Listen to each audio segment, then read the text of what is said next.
I remember. So I was going to say, thank people. I thought more housekeeping at the end. Okay. I was just thank That's very good. Can you remind me of 76 options? Oh, yes. That's definitely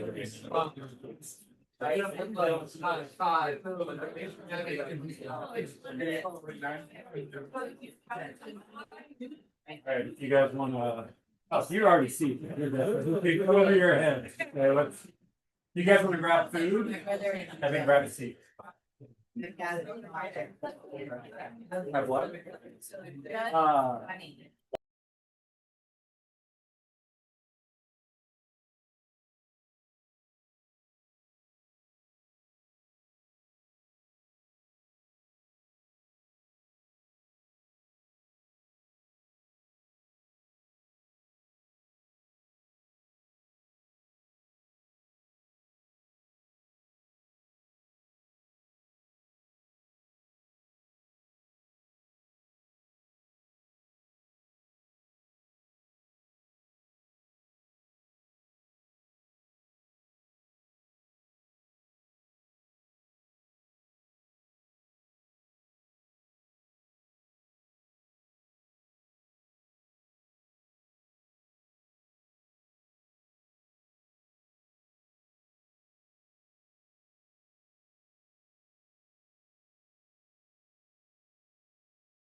Oh, you also have a clicker.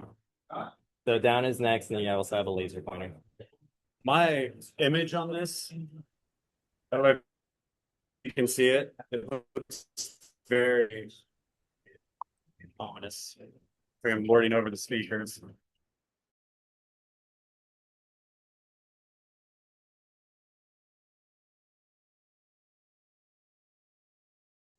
For those of you who don't know, my name is Doug Harper. I'm the executive director for Mālama Maunalua, and I want to welcome all of you to the 2026 Summer Internship Program final presentations for the interns. I guess I shouldn't sway since I'm on camera. So a couple of housekeeping if you need. So first off, we've got plenty of food. Don't get up and walk in the middle of a presentation. Maybe wait till the end of a presentation, something, bring it back or mill about. And if you need to go to the restroom, it's down there. If you look down on the floor, you'll see an egret. Just past the egret to the right is the restroom door. And then as you're walking around here, Belle has helpfully already pointed it out. There's little things that stick up that you might kick with your feet. She had a fun little trip earlier, so just keep your eyes out for that. And there's also a little therapy dog that the interns are going to be using to prepare for their talks that you might want to keep your eyes out for because she's kind of running around. But before we get to them, I'm going to give, also, first and foremost, Kath and Linda, where are you guys? Thank you guys so much for opening up your home. This is obviously an amazing space to be able to do these presentations. And so I think this is the third party we've had here. And we really, really want to thank you guys for opening up your space and giving us this opportunity to to present and show the incredible work that the interns have been doing for between 10 weeks and what, about a year for Chi and Rylie? 2 years. Yeah. Like that. And then I also want to thank all of you guys for coming here. If you're here because in some way you facilitated their ability to do this, whether you're a mentor to them, whether you donate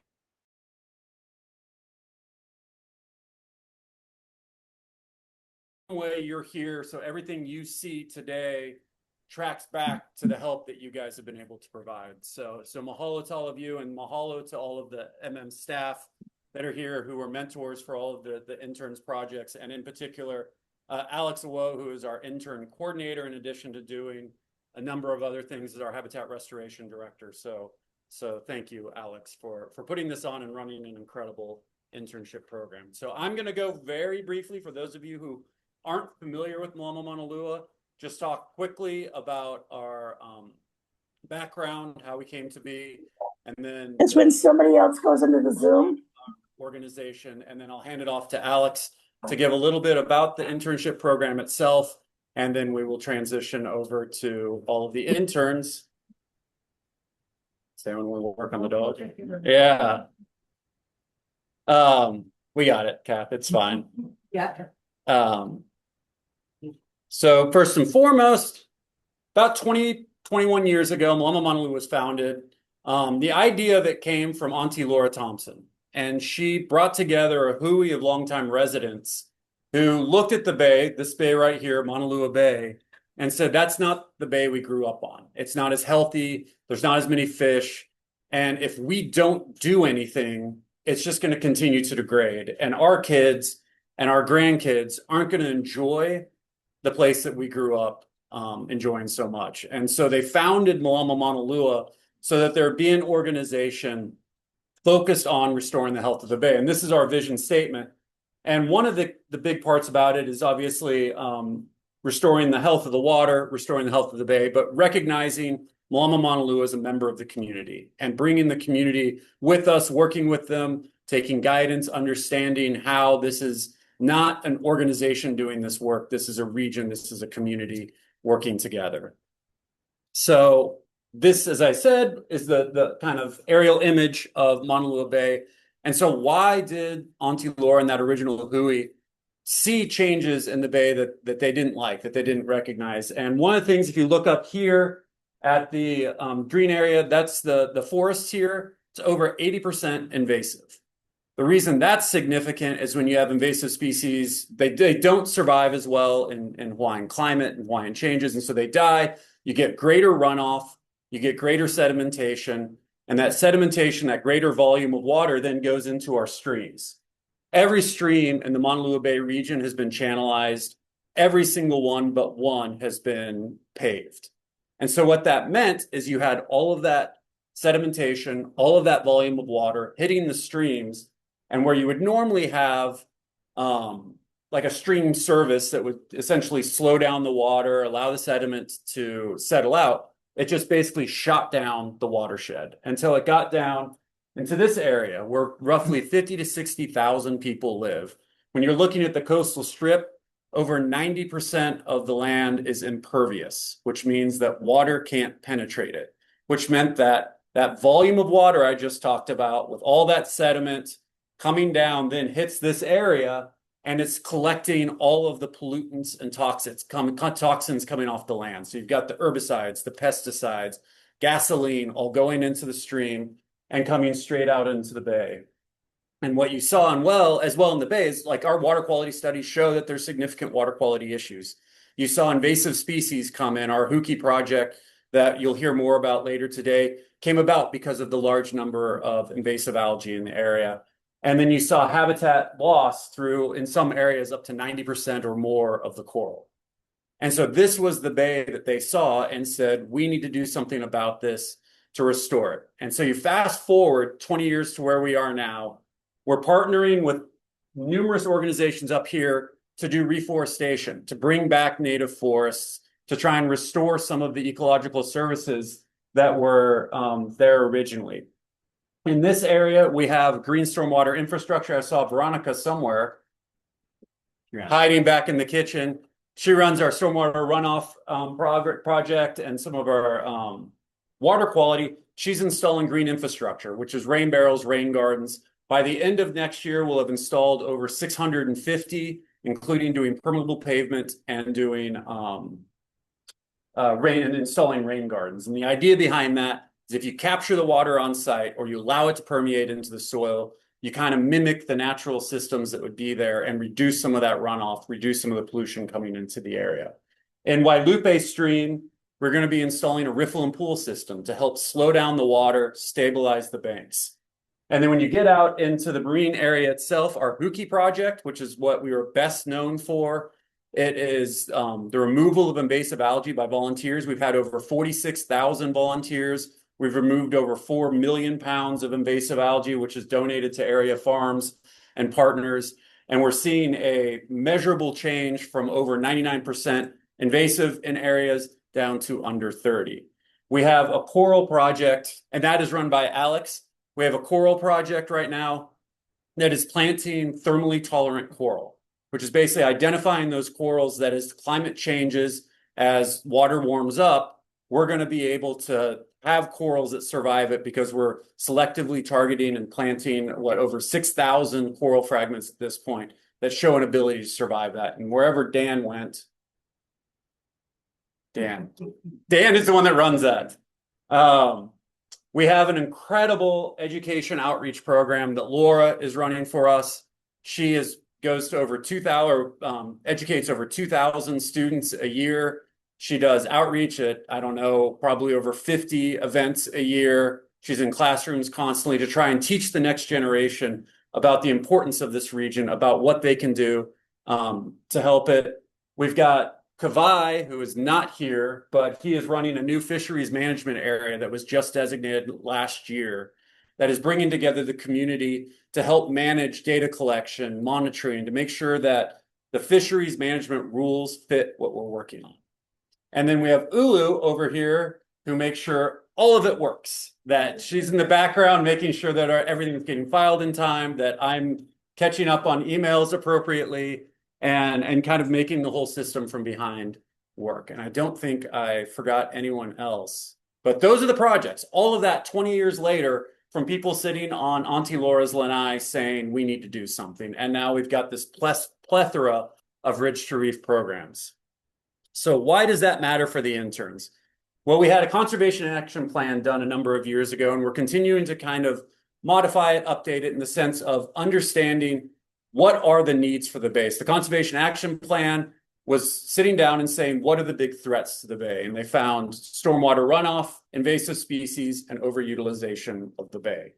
And so every year with those ideas, those threats, we go out and identify what are the key projects that make sense for us to tackle now. So what are the threats and where are the opportunities for us to address those threats? And then we get together as a team and say, okay, well, who can do what? Let's figure out who's going to tackle some of this. We're actually missing Veronica and Kavai in this picture. So if you're counting and counting wrong, you're not counting wrong. We're just missing 2 people. So we sit down, we say, okay, well, we have 10 projects hypothetically here. Let's split it up. But we're only a staff of 7. And that means that projects that we see as big opportunities or ways to move forward aren't being addressed. And so those are the projects that we bring the interns in to help us with. So one thing I really like about the way our internship program has been set up is that they're coming in doing projects we want done. They're not coming in and just kind of like shadowing someone or going and getting coffee for people. It's like, these are actual needs that we would be doing if we had staff to do, and they do it for us to help us keep these projects going forward. And so as I just kind of, I guess I gave away the punchline on this one, those are the interns projects. So if you have questions throughout, feel free to ask the interns. There'll be time at the end of each of their presentations. But for now, I'm going to hand it over to Alex. You want me to keep stretching it out? Next one. What's the next slide? And thank our sponsors. Oh, goodness gracious. Oh, yes. We have sponsors who have made this possible. The Moriya Group, Atherton, Cook Foundation, Marissa, Long Foundation, Kasasa, people who have donated specifically to help us with this internship program. As I mentioned, all of you have supported to make this possible. So of all things for the executive director to forget, thanking the people who made this possible. So thank you to all of these folks as well. Alex. All right. Thank you, Doug. Can we give Doug a round of applause, please? All right. So before I begin, really quick, we would just again like to mahalo all of you for being here, especially the parents, the ohana, the family and friends who are here of the interns that are going to be presenting tonight. You guys have done a phenomenal job thus far, raising these young individuals to become really amazing stewards that are going to kind of carry on the next generation of Mālama Maunalua here in Hawaii. One of the things that I do want to point out about this specific applicant pool is if you look around and you find an intern right now that's in the cohort and look at them, and when you stare at them and make them even more nervous than they already feel, think about the application pool that they were in with 200 other candidates this summer, meaning that the 6 women that you see from this summer's cohort made up about 2.95% of the entire application pool. And the one candidate that maybe you are here for actually made up 0.49%. So they didn't even make up an entire percentage of the applicant pool. And this is the cream of the crop from which was selected for the internship program. The impacts you can see for yourself over the last 11 weeks have been tremendous. 37 volunteer events by our interns, 1,149 fieldwork hours, 1,300 volunteers led, 300 of which were students. They've removed over 10,460 pounds of invasive algae, helped to restore over 7,300 meters or 1.8 acres of terrestrial and marine aquatic environment. I actually had to write down all of their stats this year, and so bear with me, it's on a piece of paper. But one of the other things that they wanted to highlight were they removed 117 coconut rhinoceros beetle larvae, helped to harvest over 160 pounds of food, and were able to successfully capture 1 coqui frog from the forest of water. 2, was it 2? Was one of them mine? It's mine. All right. But from Malka to Makai, these ladies were out in the field on 2 different separate mountain ranges, the Wai'anais and the Ko'olaus, hitting both summits. So Malka to Makai, they were out there. And these interns were working on offshore islets, on Moku, in Heiau, in Lo'i and Loko'i'a, laboratories, farms, forest reserves, schools, at conferences, and even at concert halls. And so they've done a lot this summer, and we're really excited to kind of showcase some of the work that they've done. Everything from scientific surveys to species identification, learning how to conduct all different types of surveys, benthic floor composition surveys, all different types of stuff. And they pioneered different types of research projects ranging from soil conservation, biocultural restoration, and habitat restoration, water quality, fisheries management, stormwater runoff and green infrastructure, and education and outreach. And so we're really excited to present to you the 2026 summer cohort of interns. And to actually kick us off we will have Maddy, who's actually going to be presenting remotely, to go first. But just a couple of quick reminders too, if you do have your cell phone and they are on ring, if you could silence those. Our hosts also wanted to let you know that there is a 21 and over section. Please keep half of our interns out of there. They're not old enough to be in that section of the kitchen yet. But you guys are more than welcome to grab a drink, grab food throughout. Interns will speak for about 7 to 8 minutes, and then they'll leave about 1 to 2 minutes for questions. So if you do have any questions for them, you're more than welcome to time for questions. You guys can save those to the end of the presentations and ask them after. If not, all of them should have included their contact info. Yeah, and feel free to grab poo-poo's drinks or utilize the restrooms, which Doug mentioned, are down the hall to the left. Questions? All right, what's up? Yep, take a look at the ocean while I get us set up with our Maddy's presentation. And unfortunately, we don't have sound. Or we have sound, but it's gonna be on the speaker. It's gonna be on the projector, which is gonna suck. If it's too quiet, we'll email people. Yeah. See how bad it is. All right, we're gonna try and play. So Maddy did a pre-recorded presentation in advance. Maddy Chock, unfortunately, had to leave a little bit early from our internship program because she is in her first year of college over at Tulane University. We're gonna see how the sound quality comes through on this tiny little projector, and if it sucks really bad, then we will send it to you virtually, and then we'll skip to Chloe, who's oh so eager to go up next, right?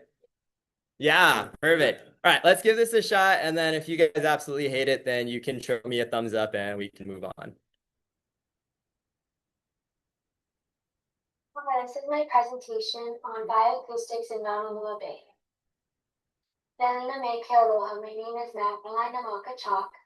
I'm from Kaneohe and I'm a recent graduate of Pono School. Unfortunately, I can't be with you all in person today because I'm currently in New Orleans preparing to start my freshman year at Tulane University, where I plan on double majoring in environmental studies and political science. I chose to intern with Mālama Maunalua because I wanted to do my part to better serve the Logui while deepening my knowledge regarding sustainability and environmental restoration. I grew up in a halau, and dancing hula has taught me mo'olelo about our sacred native lands and the importance of sustaining them.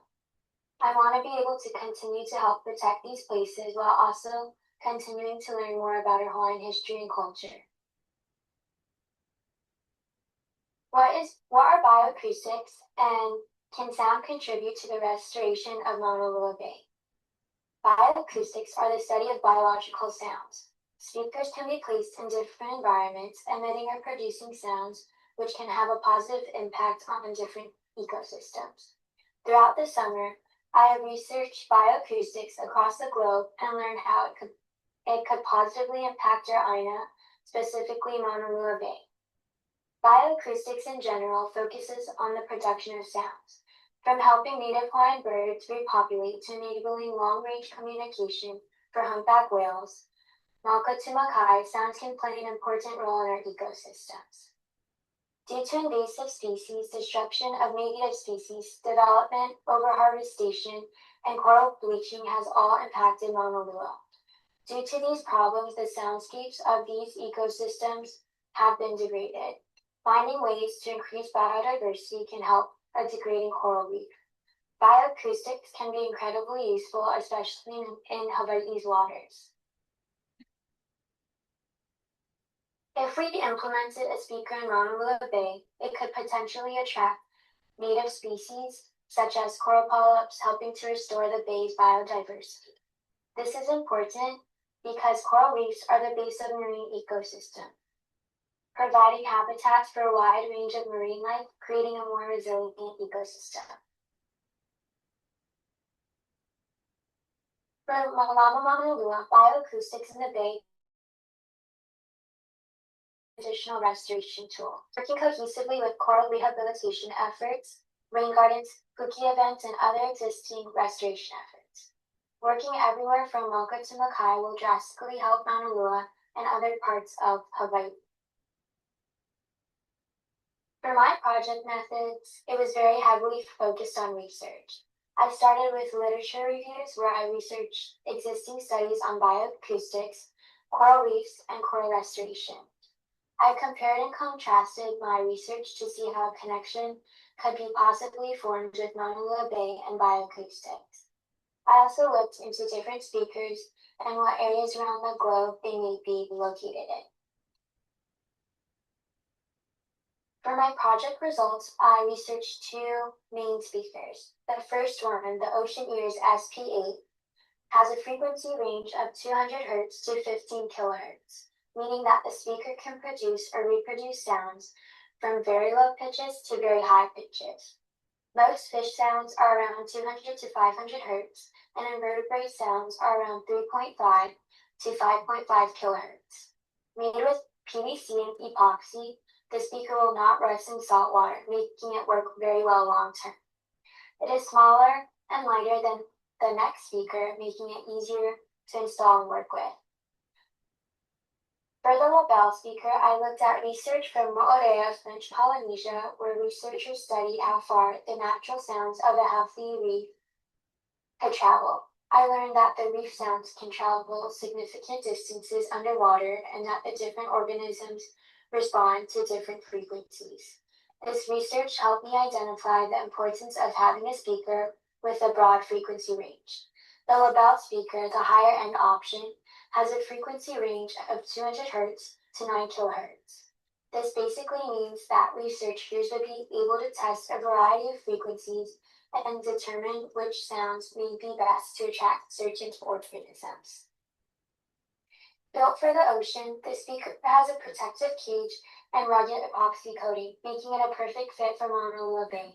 It costs about $13,000, making it the most expensive option, but its durability and broad frequency range makes it a strong investment. My final product was research from different areas of the world that study bioacoustics, coral recruitment, and how marine organisms react to sounds and frequency levels. From this research, I explored and dove into the possibility of using underwater speakers as an additional restoration tool for in Maunalua Bay. This is important because if acoustic enrichment can attract coral polyps and other marine organisms to settle in Maunalua, it could increase its biodiversity, helping to strengthen the bay's ecosystems, working alongside MM's already present restoration efforts. One of the bigger challenges I faced was that there is still limited research on using sound for coral restoration, specifically in Hawaii and even more specifically in Maunalua Bay. Because of this, I came across a lot of unanswered questions, such as the placement of speakers and how effective this may actually be. I think moving forward, the next step would be to conduct small research tests and measure things like coral sediment, fish and invertebrate recruitment, and changes in biodiversity. My research project does not prove that sound will restore Maunalua Bay, but it helped to show me that there is present research and enough of it to make bioacoustics an idea worth researching and exploring deeper. I gained so much experience and knowledge from this internship. I learned how much hard work goes into restoration and how to be stronger mentally and physically. I learned so many important skills, such as changing my brake leg to learning how to perfect and build a resume. I had an amazing and informative summer where I gained friendships and memories that made me fall deeper in love with conservation. One of the most valuable experiences for me was being able to learn how to put a face to the name or native plant identification. Dancing hula, I've created motions for native Hawaiian species and places, but most of the time have never seen them in person. For example, the ko'oko'olau plant in the Pahola Natural Area Reserve. Seeing these plants were so valuable because hula is something so important to me, and I felt like this internship granted me the opportunity to connect deeper with my Hawaiian culture. Knowing I've helped contribute to preserving and sustaining EDNA here in Hawaii this summer has been so meaningful to me. It helped confirm for me that this is what I want my career to look like. One of my favorite memories this summer was the thrill of catching a single koki frog. I didn't do it by myself because there's no I in team, but I think that night represented the entire summer so well. It took teamwork, dedication, and a lot of patience just to catch an itty-bitty frog, but those are the qualities I saw and learned this summer, interning with Mālama Maunalua. I also gained practical field conservation skills, like using a weed whacker, Limu and coral surveys, native plant identification, and so much more. Mahalo nui loa for listening to my presentation. I also wanted to deeply mahalo Alex and Doug for being amazing mentors. Thank you to the rest of my cohort for making this summer even more fun and memorable. And mahalo to all of the staff in Mālama Maunalua for welcoming us, supporting us, and taking us under your wing. Unfortunately, since I'm not in person with you all, I won't be able to answer your live question. However, throughout my research, here are some of the common questions I've came across. What sound should we play?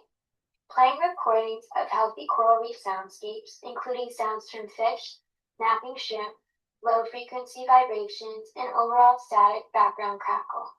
It should sound a little similar to frying bacon. This is what a healthy coral reef in Hawaii should sound like. How would we know if it worked? Measuring data over time and monitoring the fish and invertebrate presence, coral settlement, and overall biodiversity, similar to how measures data in plots for hookies. Thank you so much.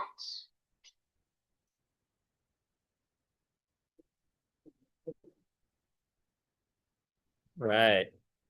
So yeah, parents, as Maddy mentioned, your daughters now know how to use weed whackers. They now know how to put air in their tires and what the measurement of PSI stands for. And we may have sent them to the auto store to ask the mechanics for blinker fluid, but they know how to change their brake light. So definitely don't let them get out of those yard works.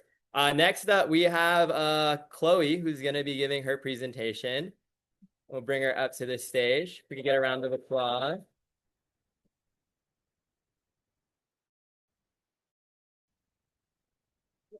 And you can take it away. Oh, sorry. Hold on. Actually, not yet. You got to get your face back on the screen. Just stand here the whole time. Bingo. For Zoom. Aloha mai kako. My name is Chloe Devere, and I had the privilege of being Mālama Maunalua's education and outreach intern this summer. So before I get started on my projects, I just want to say a little bit about me. I was raised in Kahala here in Maunalua, and I graduated from Pono School in 2023. And I'm currently attending the University of California at Santa Barbara, studying environmental studies and political science. And I wanted to intern with this summer because I have been passionate about environmental policy, law, and justice for some time now, but I really wanted to gain hands-on experience doing field conservation work. And so I'm really grateful for the opportunity to be able to do that in the place that raised me. So what comes with being the education and outreach intern is that I've learned the importance of networking, building a strong community, and effectively messaging in the nonprofit world. And with the need for funding, it really is important to constantly be coming up with new outreach material to engage with the community. And so I focused on 4 main projects this summer to do just that. The first was to create collaborations with local businesses. The second was to educate the community about MM's mission at events. The third was to create block prints for a future outreach activity that could be used. And the fourth was to create new plant identification signs for the Cocoa Head Rain Garden. In the next 4 slides, I'll be going over the projects in more detail and their results. So for the first project was to help establish connections with local businesses to try to get product collaborations going. So the first step to doing this was to research and compile a list of businesses either in or those that I thought would have good products that would be made. And then once I did that, the next step was to write an email template that I would be able to send out to all of the local businesses. And then the last step was to actually send out those emails. And this was the challenging part because I realized that with outreach efforts, you don't always get a response, but that's okay. And I am fortunate to announce that I was successful in creating 2 connections that will hopefully turn into collaborations. The first being Daily Whisk Matcha, which is a local matcha business. Some of you might know it. It's in Kaimuki. It's right by the office on Wailai. And the second being Kealopico, which is a Native Hawaiian-owned and operated business that basically works to create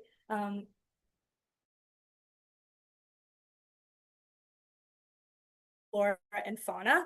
And so in October, we should have an inspired matcha drink coming out. I'm not going to be here. I'm going to be in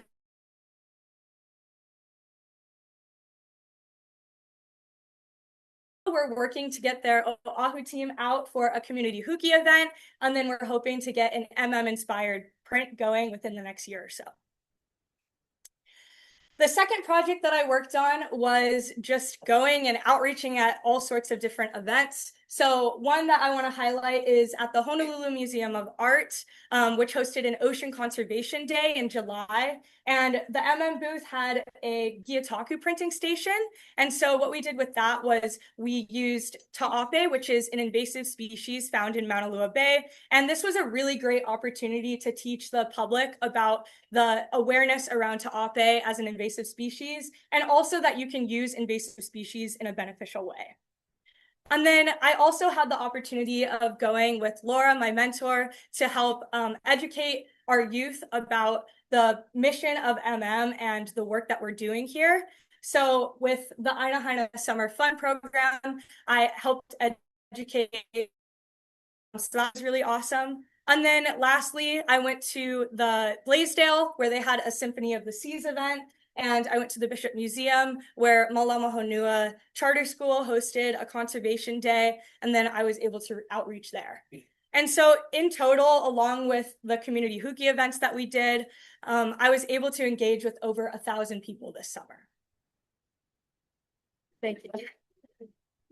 For the third project, I helped create block prints, which are these ones here. And it's kind of like an art design like stamp that you can do if you don't know what they are. But the reason why I wanted to do this is because right now the primary outreach activity is a Limu touch tank. If you've been to the outreach events, you probably know.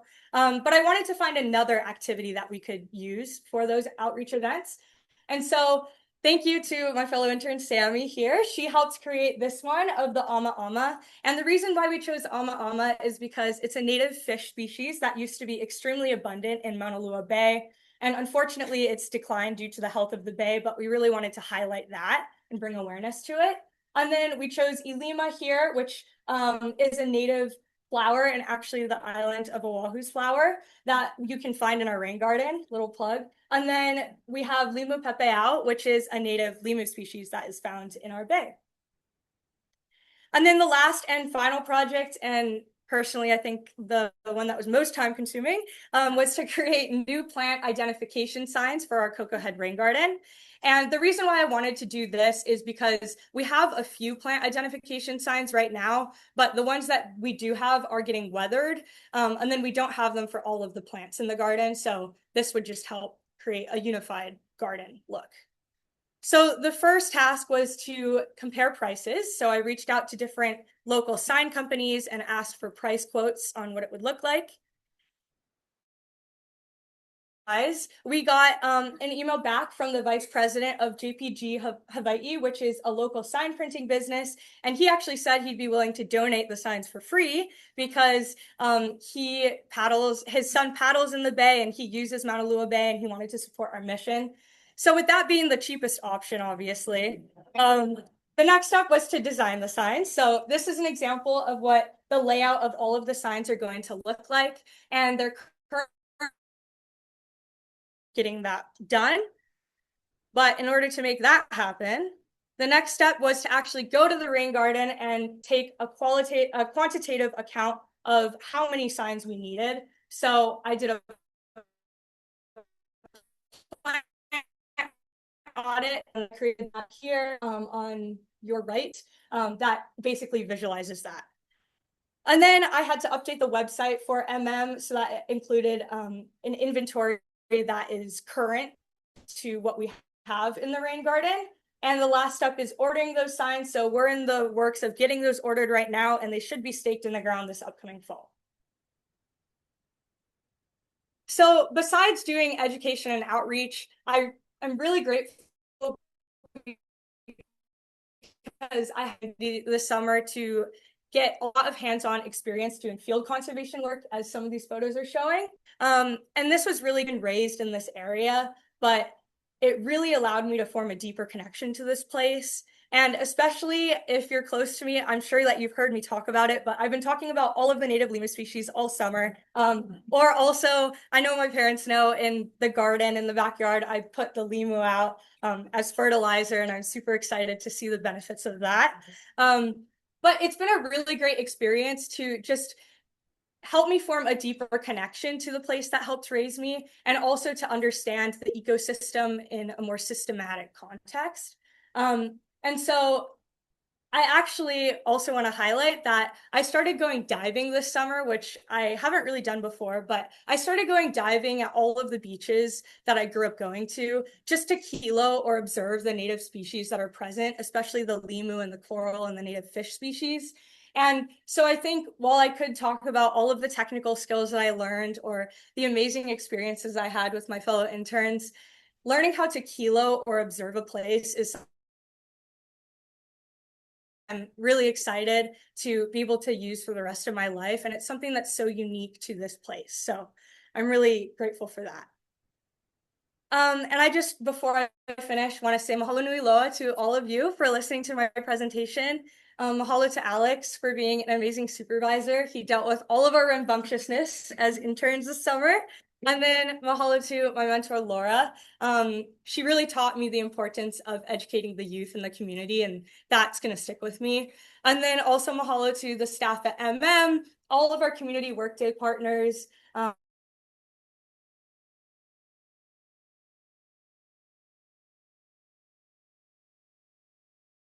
And with that being said, is there any questions? Thank you.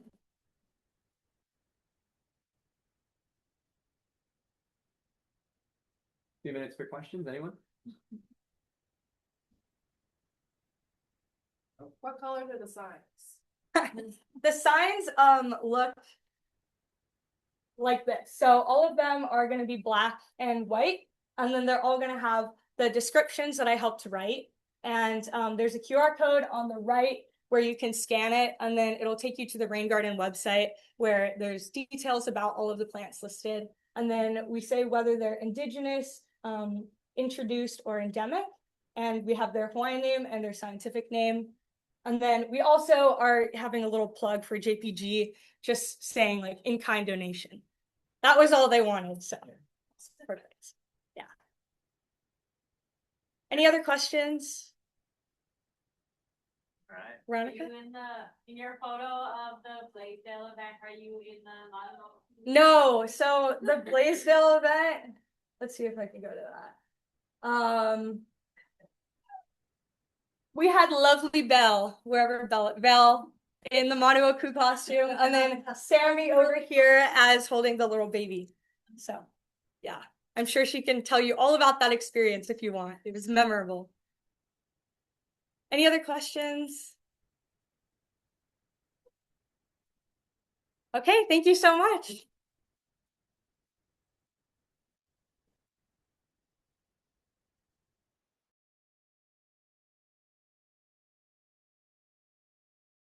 Hello.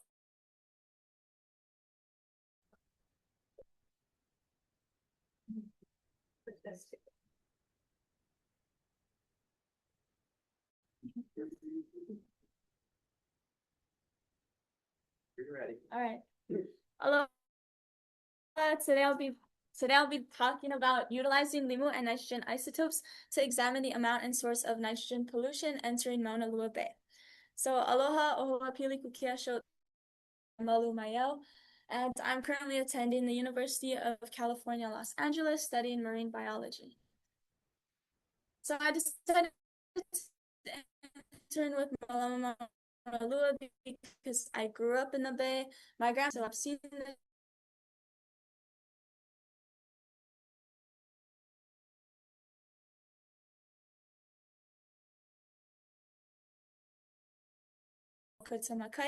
as well as involve their community members in their work. An overview of the project, there are two main questions that we answered. How we can use Limu as a way to help us better understand where the nutrients in Mauna Lua Bay might be coming from, as well as about the health of the bay. So my main project was utilizing Limu and nitrogen isotopes, or delta-15N, to examine the amount and source of nitrogen entering the bay. So that's wastewater, agricultural runoff, or natural sources. And this is important because we want to be able to inform the community members about potential water quality concerns, especially for those who use it for recreational purposes, as well as inform the restoration by Mālama Maunalua. So for our methods in the field, we used a multi-parameter probe to record the water quality, and we could map it out as it was actively logging it. So we measured salinity, temperature, dissolved oxygen, pH, and turbidity. And this bottom right image is Veronica and Callie as we're walking along the shore, carefully dragging the multi-parameter probe. And then once we identified freshwater discharge locations, as shown in that top right image, we collected Limu samples nearby. So the two Limus that we collected were spiny seaweed, or Acanthopora specifera, and gorilla ogo, or Gracilaria salicornia, which are both invasive Limu. And so we collected them and put them into a labeled Ziploc bag. Once we collected them, we cleaned them at least 3 times in distilled water to remove any epiphytes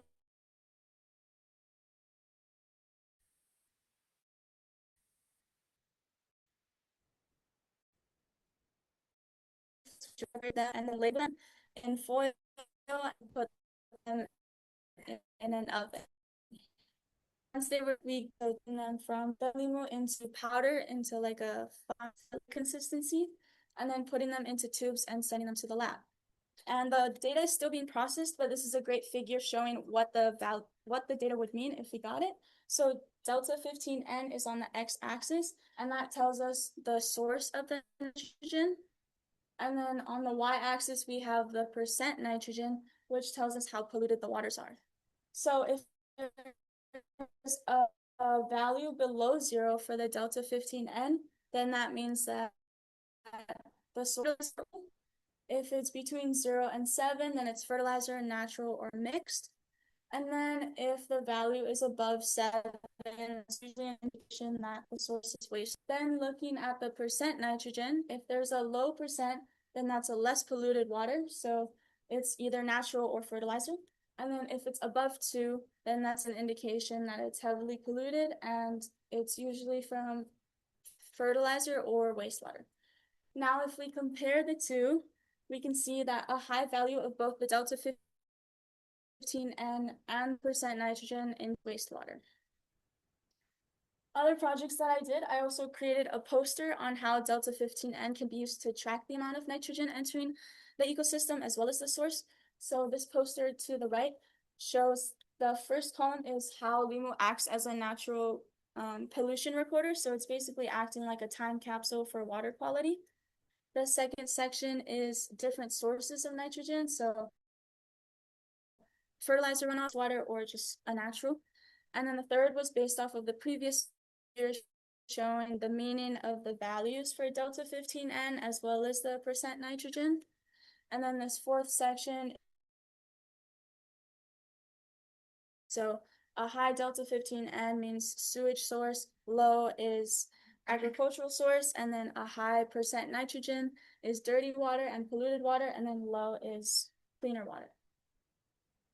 Another project that I also did was creating a delta-15N protocol and budget, and this is so Mālama Maunalua this protocol and budget for their future research, and this included the field collection, the processing, and the weighing.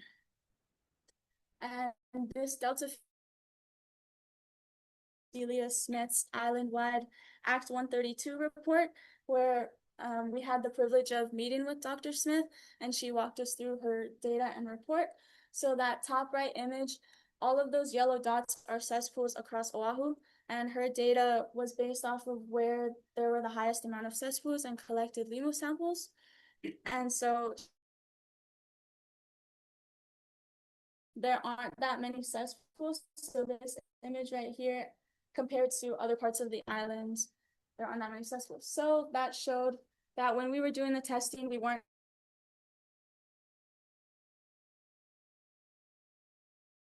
suction wells or possible leaking sewer pipes. In terms of the project result, 160 samples for 4 sites. So that's Wailupe, Kahala, Kawaikui, and Paiko. And this is showing us a baseline of what the current state of the water quality is. And then we'll see after Mālama Maunalua does their watershed restoration how it has changed. We also distributed over 400 rain barrel flyers to the residents in Wailupe. That was a fun time. But it was good because we started distributing or installing the rain barrels already. And this is going to help, even though it doesn't sound like it's connected to the bay, it does help reduce runoff into the bay so we can eventually restore our native Limu and habitats. And then also the Delta 15N budget and protocol Mālama Maunalua will be using in the future, like I mentioned.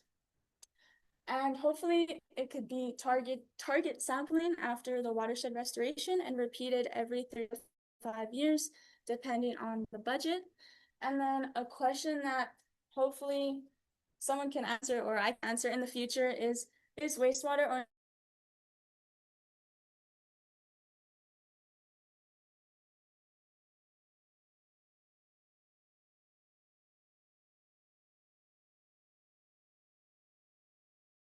but the main thing that I learned was community really is everything. I interacted with so many different people during the Huki events or even during flyering and hearing the history of Mauna Lua and all the place names. I really learned a lot. Shout out to Alex because he taught us about the whole history of the bay and the local Ia and all of the names like Kohelepelepe. No, I'm just kidding. And then also, it's just as important to listen as it is to share. So yes, listen to the community, but also listen to the Limu because the Limu can tell us a lot about the health of the marine ecosystem and the water quality.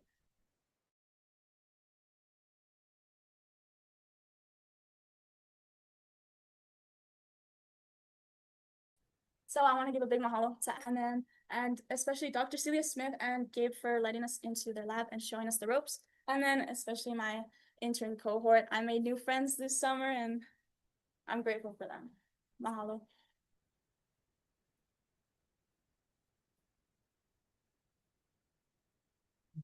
Questions? That was great, by the way, thank you so much. My question is listening to the Limu question.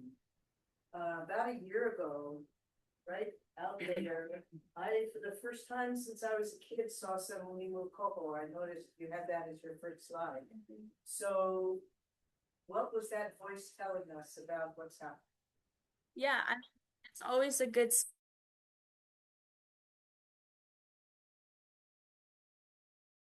2005 when they first started is obviously showing now because if you said that you didn't see any natives back then, but now you're seeing them, then I guess restoration is working. So that's good. Awesome. Yeah, that gives me hope. Yeah. Question, how did you decide what project to do? I mean, at M, I know we've been looking for data, how did it impact for a couple of decades now, and this was along.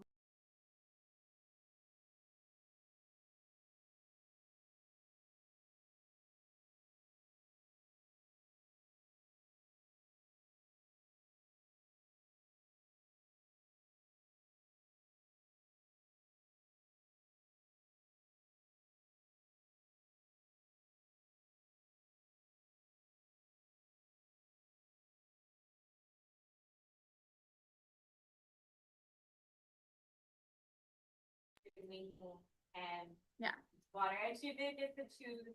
There was a couple of directions we could go. They picked them based on their application too. yeah. I've always been interested in lemurs. Well done. Thank you. Thank you.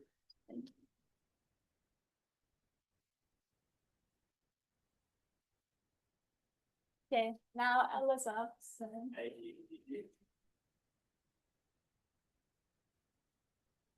Aloha everyone, good evening. I'm Ella Munsey and my project this summer focused on researching security systems to assist in managing our fisheries. Okay, So a little bit about me before I get into my project. My name is Munsey, as I said. I live in Pu'ulo, and I am a current senior at Hawaii Technology Academy in Waipahu. And I applied for this internship because I wanted to spend my time doing something that I think is really important and meaningful this summer. So working to Mālama Maunalua, learning about the ecosystems of the place I call home, and I also went to apply some classroom knowledge I had to actual like hands-on field work. So a little bit about the project before I go into what I actually did. In May of 2025, Maunalua Bay was established as a fisheries management area. And with that designation, an advisory panel was set up with DAR, the Division of Aquatic Resources. And that advisory panel helped to establish new regulations alongside existing regulations. As you can see on screen, that is the restriction on nighttime spearfishing, as well as the restriction of taking and possessing those shells and crustaceans. And that's primarily because the violations we're seeing of regulations already in place tended to happen at night and specifically with spearfishers. And so we enforce these regulations through DoCare, which are conservation officers. However, DoCare functions all over the island, so there's kind of a limited resources on how we can really enforce these regulations. So say if something's happening on the North Shore and something's happening in Maunalua at the same time, obviously DoCare can't be in two places at once. So we wanted to find a way to kind of solve this issue. So with that, the Makai Watch program was relaunched. And the Makai Watch program essentially trains our community members and volunteers to identify an illegal catch or what a violation might look like. So we can report that to DoCare and they can take that into their hands. But again, that is kind of limited. So we want to look into another way that regulations as well. So one way that's been consistently brought up is through security systems. So my project was to look into these security systems, and the requirements were pretty simple. We wanted something that had LTE connection or was a live streaming camera. That way we could put something up in Maunalua Bay and then be able to see the footage from, say, the office in Kaimuki. And then something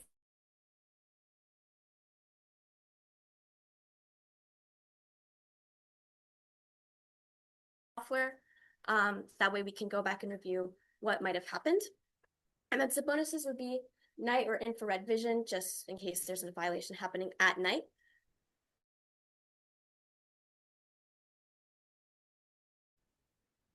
So this is, I know it's a lot. This is a brief little chart going over 3 different camera systems that I looked into this summer, and they're all very versatile. As you can see, the prices are a bit extreme, but what we're looking at here is a cheaper camera system versus something that we want to use more long term.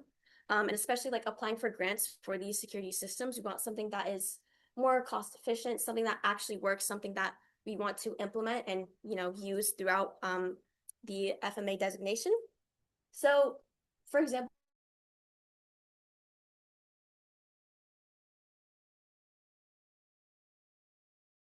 spaces or in more remote areas, but it is something that if a community member wanted to help us out with footage, then we would put that up. But this more professional system, which I'll talk more in detail about, expensive, but that is a worthy investment. So first, I'll go into base security system cameras I looked at. So the LTE connection that I talked about, where they can stream from a remote, or not a remote area, but somewhere far out, and we can access that footage. They also have solar just for power.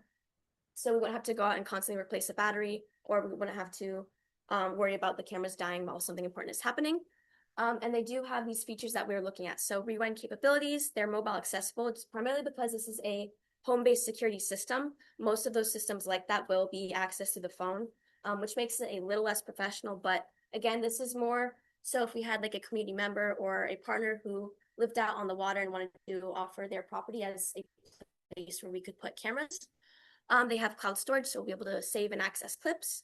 Infrared vision is a bonus, and they do have motion detection and face detection, which face detection, not something that we're really focusing on, but motion detection is an interesting feature that for home-based security systems, that's usually because they don't want to continuously report all the time.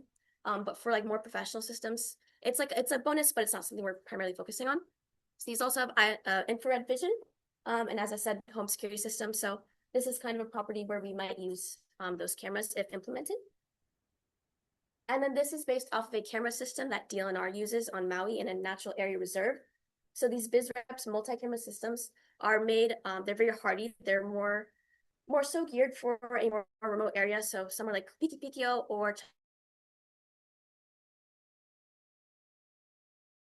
like replacing batteries or breaking or being damaged by weather, stuff like that. And they have a widespread LTE connection, again, because it's more remote. So this is something that we'd be able to access from miles out. They have 24/7 connectivity. Again, they're very reliable for more remote areas. And they have a solar power station, which the camera system that we just looked at is solar powered. However, these are like you invest in the solar panel as well as the camera. So it's not something that just comes along with it. It's something we'd have to set up and really invest in. But they are durable and they're industrial grade. So this is a worthy investment if we're looking into setting up cameras that are in more remote areas. And then finally, we have the access system. This is a very compatible camera system. So it works with the access cameras like the Q1809 model that we're looking at. But it also works with different camera operators. So with a higher fee. This is something that we want to implement for more urban areas. So for example, the boat ramp, it's a professional grade, high quality camera with 24/7 connectivity. So something that we're looking into. It has 8K image quality, which is really good for security cameras. I know when we all look at security footage, it's like you can't even see what it's about, but these 8K image quality is like even better than some iPhones. So it's very high quality. They have 180-day storage with an NAS system. So an NAS system allows us to save a clip through a hard drive. And they primarily function with like 4 hard drives with 20 terabytes, which is a lot of footage. So this will be able to access something for up to 6 months. And this is a high cost, very professional grade system that we want to look into implementing throughout the Bay. This is something that we would want more cameras for. So the former systems that we're looking at, those are like less cameras, higher cost. This one is we want more cameras across the area. So my project alongside existing regulations, and they'll be able to assist DoCare and the FMA. So if there's a violation happening, as I said before, we'll be able to go back and look at that violation and take that into action. So the next steps for this project would be to work with the advisory panel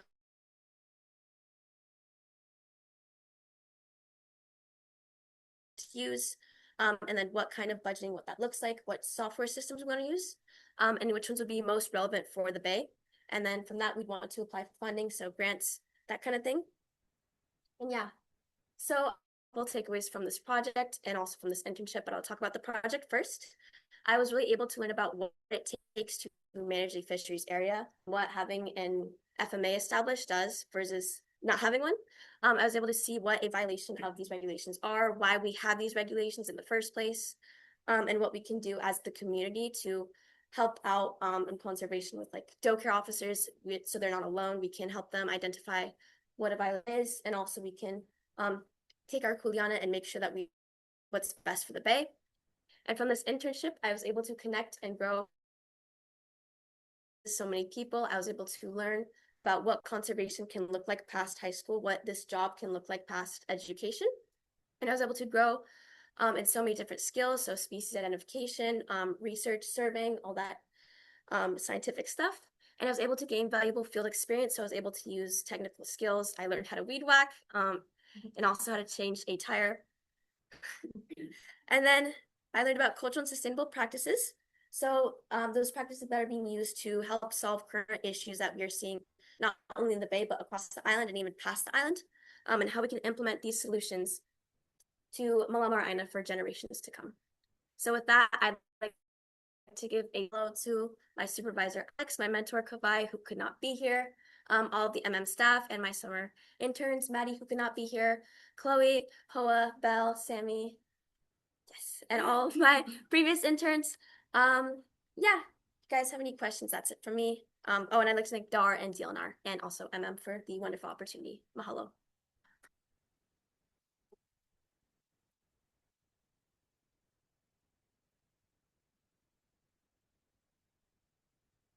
Yes. You said most violations are happening at night. Are there any specific spots in the Bay that they're happening more at?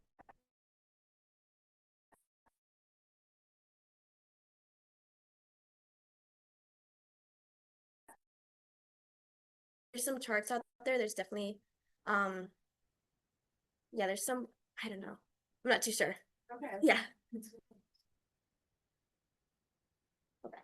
So with that, thank you. I'd like to welcome Belle to the space. She's our next intern who is presenting. Welcome.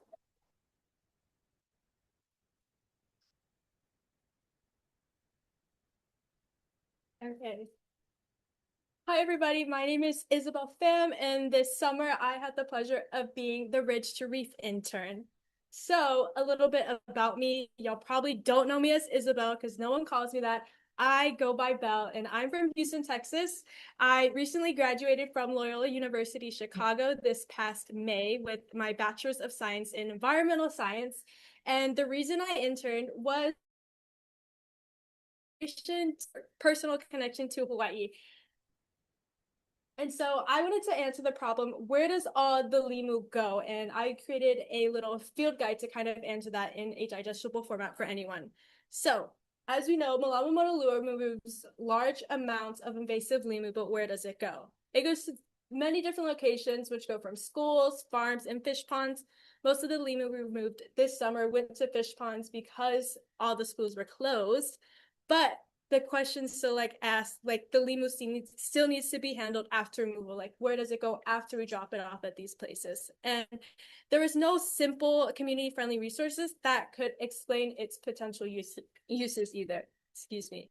So my questions were, what uses are possible and are they practical? And that's also one of the places we dropped off a bunch of limu at. So my project was to create a guide that translates pre-existing scientific information into a digestible format about how to use this invasive limu. So another possibility, and to use compost, you kind of mix it in with other organic like brown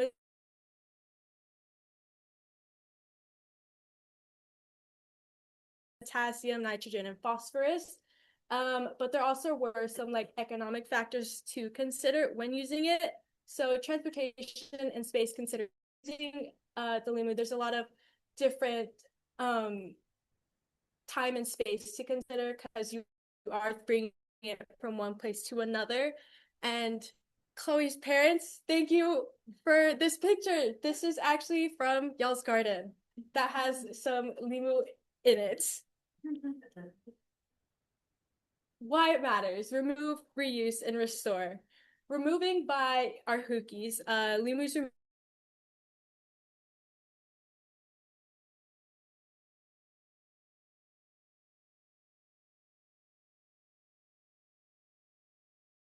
the goal is no longer to just remove algae, it's also to figure out what happens next.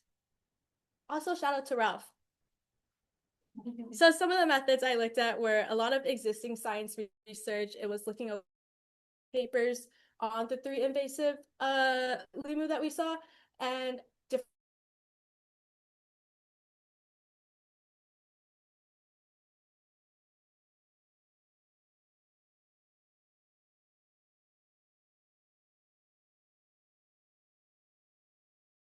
region. And a lot of challenges I faced was that the information was scattered across scientific papers and resources. So it took a lot of digging through to find the information I really need. And the information that was in it was even hard for me to understand. So I had to translate that for everyone to understand. And any reuse strategy also had to consider biosecurity and environmental safety.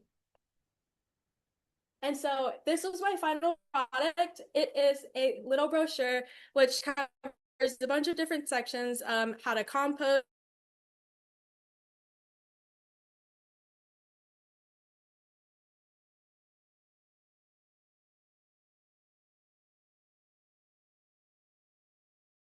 field restoration skills, which I hope to take me to wherever that future job may be, which I don't know where it's at. And I got a lot of research skills, some science communication, and the best part, I think, was working with community and a team because I met a bunch of great girls that I hope and cherish forever.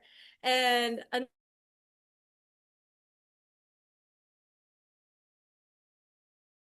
visit here, visiting family and stuff. And there's always just that kind of like gap where I left the place, but like what made it that place? And interning really kind of helped bridge that gap and makes me feel a lot better when I come here.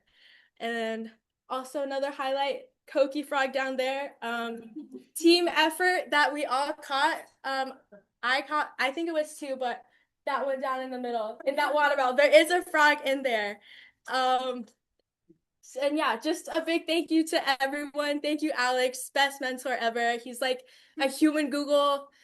Doug, I don't know if Nicole's anywhere, Laura, Dan,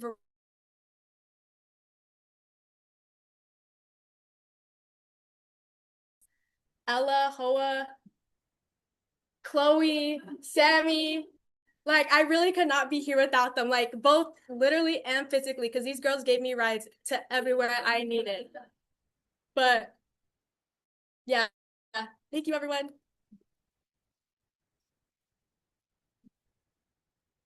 And then if y'all have any questions, you can ask me, email me. Yes, Moriya.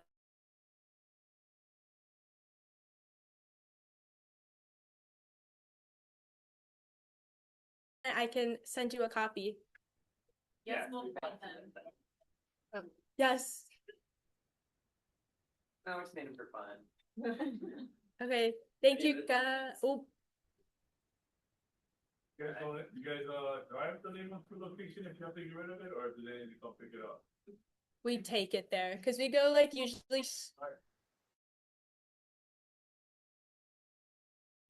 I don't know if we can take it out to your farm though. Slow.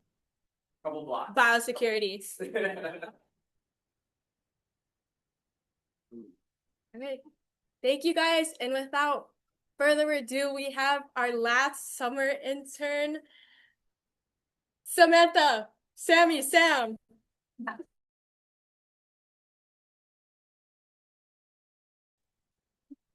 On Aloha o Sammy.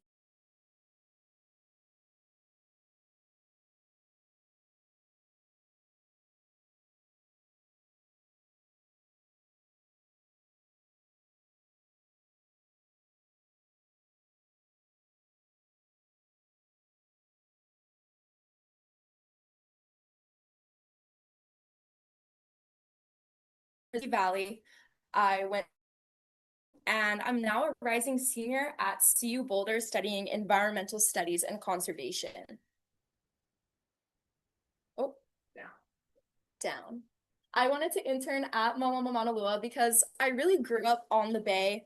I've paddled for Huinalu Canoe Club for a couple years, and just growing up seeing the work that MM has been doing, I wanted to apply all of the knowledge that I learned in university right here into my backyard. So this summer we focused on one main question, which was which corals are most likely to persist under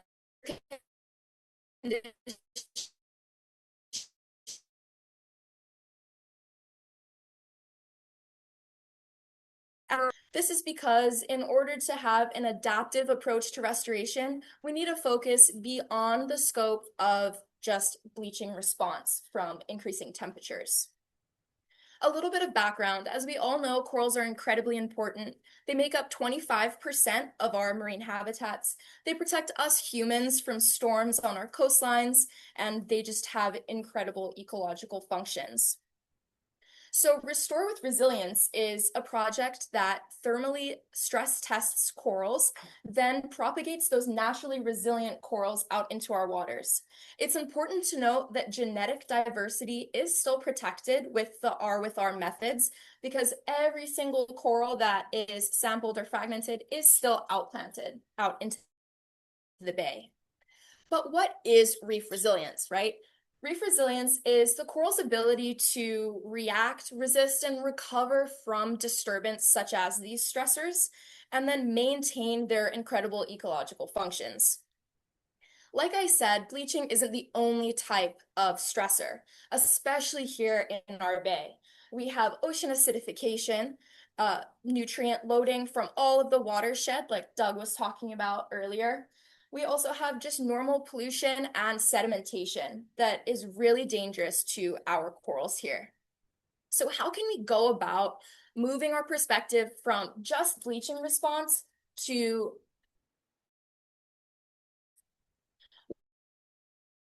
one way to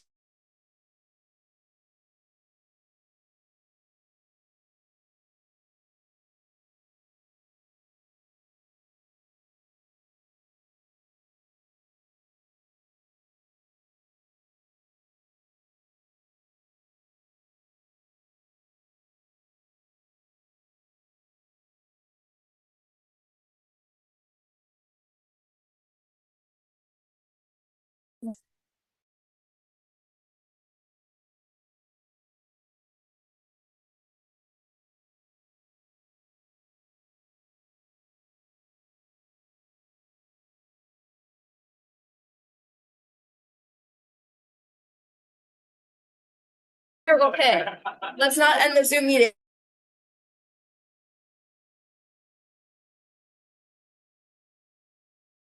Context of coral resilience. First, you would need to identify the dominant stress you would want to test for and identify. Then you would want to make sure that the stressor's threshold is well characterized. Sorry. Okay. Take 1 second because you kicked Laura out of the share screen. Sorry, Laura. Say, As my fellow interns know, I am not the most tech savvy of the bunch. So we've got this figured it out. Awesome. Incredible. All right, more time for it to sink in, right? After we've got our stressor threshold identified, you want to apply diversity safeguards to protect the genetic diversity of our corals. Then it's checked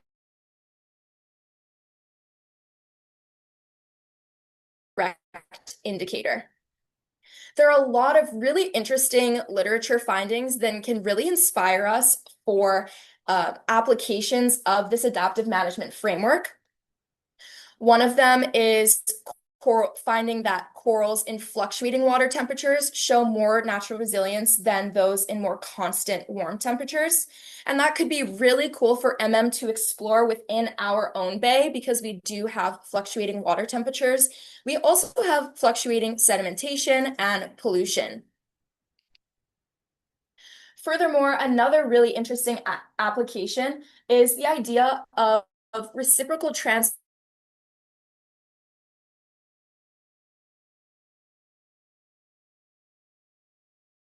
identified in a nearshore habitat and an offshore habitat. Then they were switched so that we could compare their natural, or they could compare the natural resilience due to those conditions that they were living in. So let's take a look at how we can apply this adaptive management framework to an applicable strategy for So I went ahead and applied this to the reciprocal transplant experiment. It would involve identifying the different, in this case, could be temperature or turbidity, and also how we would measure the health of the coral. Making sure to sample genetically diverse corals, checking for financial and logistic feasibility, cost, permits, labor. If they have interns, they don't have to worry about the labor part, so that's good. But final continuing action, which is evaluating the results of the experiment and allowing it to inform future management and restoration approaches. I know that was a lot. Really, the final takeaway is that multi-stressor resilience can be tested, improved, and maintained in Maunalua Bay while maintaining genetic diversity. This can be done through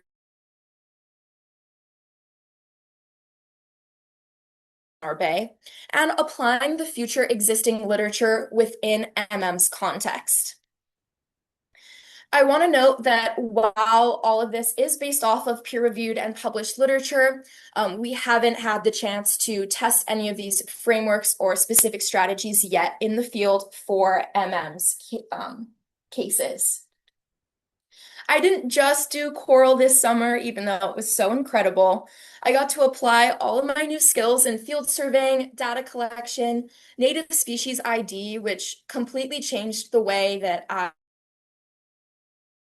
feel like I have a deeper relationship with the land. I also got to learn invasive species removal techniques, not only limu, but with animals such as the coqui frogs or the CRB larva, which got really fun and dirty. And we also, of course, I learned new strategies for coral restoration. On a further note, like I said, I really got to strengthen my sense of purpose and calling to Mālama this land and to perpetuate Pono practices when it comes to conservation. We learned so much from all of the hosts that we had and everyone that we got to talk to. They were so generous with their knowledge, and I feel like we all came out of this with completely different perspectives. With that, I want to extend a warm mahalo nui loa to my mentor, Dan. Patience led me through this. It was incredible. Our supervisor, Mama Hen, as we like to say, all of the host organizations that we had, including some corals, and finally to the incredible group of cohort of women who got us all through this, and I learned so much with them, and I can't wait to be future colleagues with all of these awesome girls. Here's my works cited, and I'd like to open the floor to questions.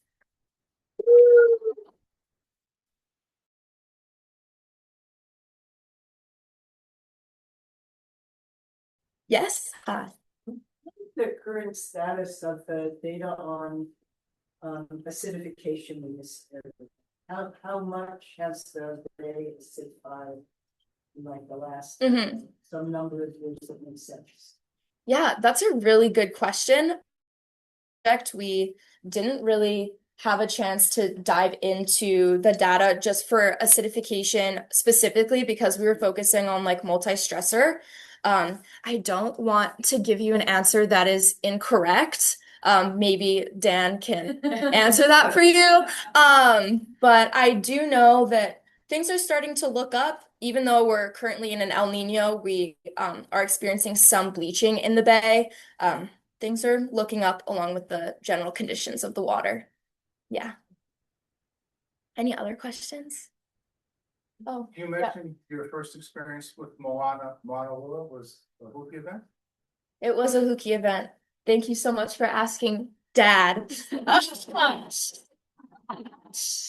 was with a father-daughter group. So he's been coaching me from a young age. It's come full circle. So it's worked out well. Yeah. All right. Any other questions before we close it? Yeah, Veronica. Do you think you could do the same kind of transplant experiment with Limu instead of coral? I think that would be of how to transplant Limu while keeping it alive. Like if you'd, move this sediment with it. But I think that would be a really, really interesting and effective way to look at how water quality affects it, because you guys did some awesome work. And we are going to talk about that. Another presentation. Yeah. Any other questions for Sammy, folks? All right. All right, looks like you're off. Right on.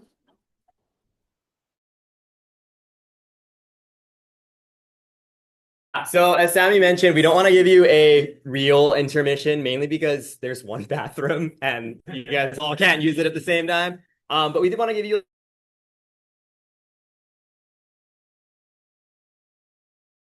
drink.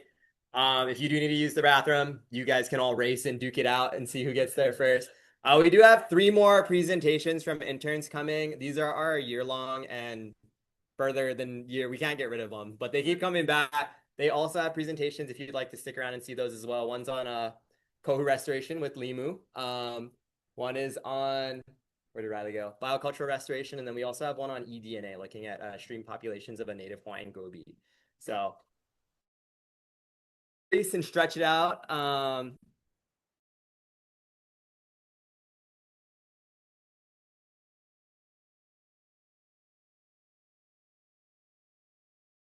32. Sound good? All right. Thanks, guys. Thanks for all our friends online. We'll be right back in 5 minutes.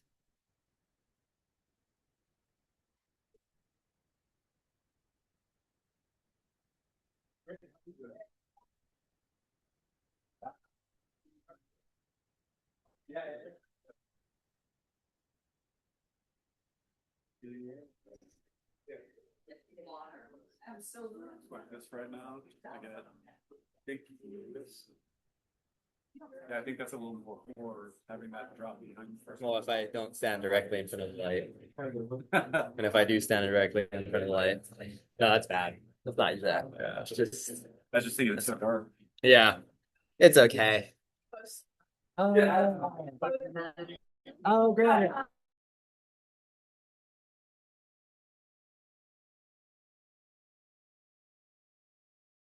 We can do our landscaping. Miss Choi, Chen, are you online right now?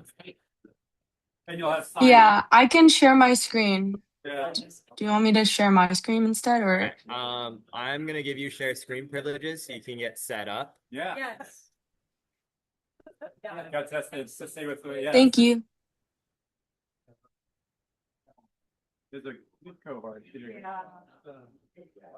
Busy too. Busy and dirty.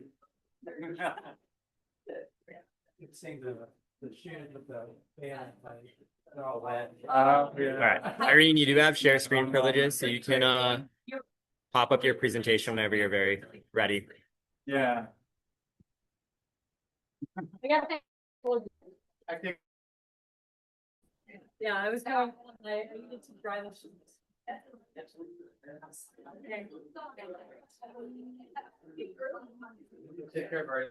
Alex, are you able to see my screen?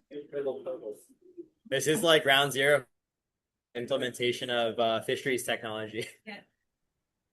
Yeah, I was thinking those things. I know I can walk faster and not walk through. It's great. Oh, it's funny over there. It's like I was saying, looking behind me, where behind me. Yeah, there's no shot.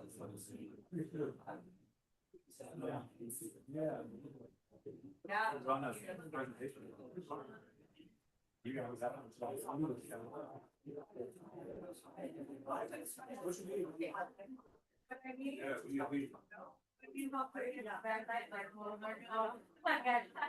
Irene, can you go into full screen on that? Okay, let me just try again to do that. Oh, never mind. No.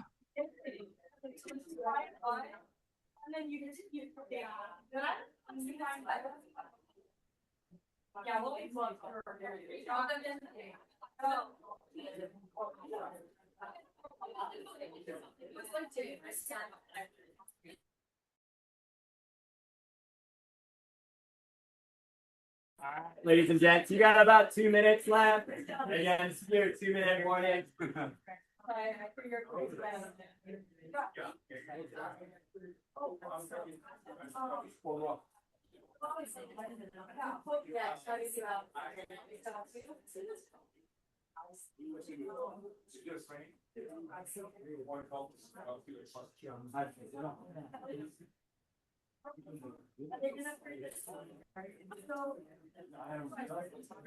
That is very tiny, Irene.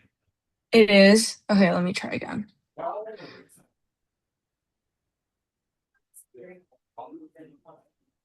Still.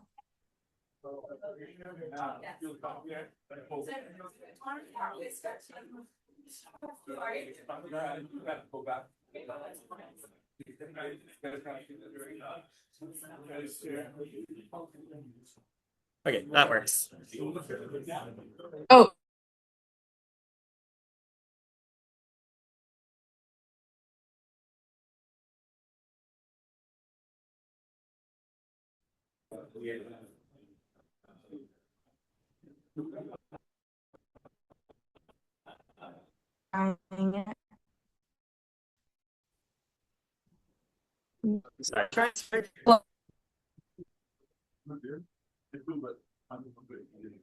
Hello? I think it's your Wi-Fi because I think mine worked pretty well.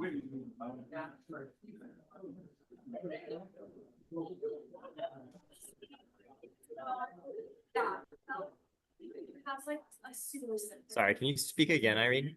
Yeah, I'm trying to get her voice through the Hi. Okay, yeah, you're good. Hi. I'm good. Okay. Let me just reshare. So when you guys are ready, if we can get you guys to skedaddle back to your seats.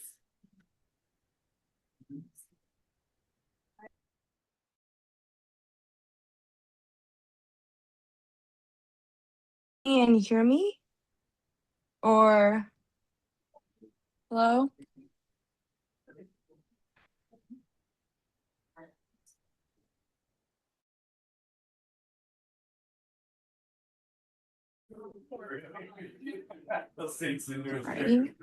Yeah. Hello? I can hear you, and you're very loud in here, so Okay, anytime you I'm so sorry.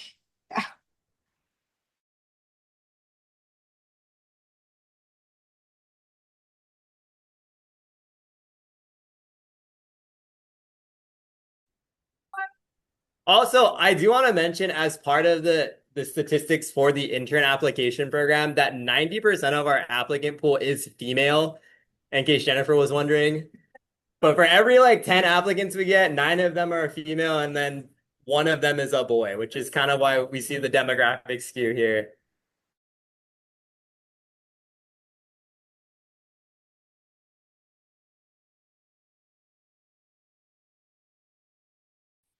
Chen, who is been a year-long intern with Mālama Maunalua. She's going to talk about her project. All right, Irene, you have the floor. Hey, everyone. To assess the presence of Hawaiian freshwater gobies in Maunalua Bay. I apologize if I feel like I'm not answering your guys' questions. The Wi-Fi is a bit wonky speaking to you guys this way. A little bit about me. My name is Irene again. I'm from Shanghai, but I currently go to school here in Hawaii at Iolani, and I'm a junior. I'm interested in conservation management as well as scientific research. That's why I kind of joined MM, and I haven't really left, and I've just been inside everyone's hair. So why is my project in EDNA about oopu? What are even oopu, right? What are the Hawaiian freshwater gobies?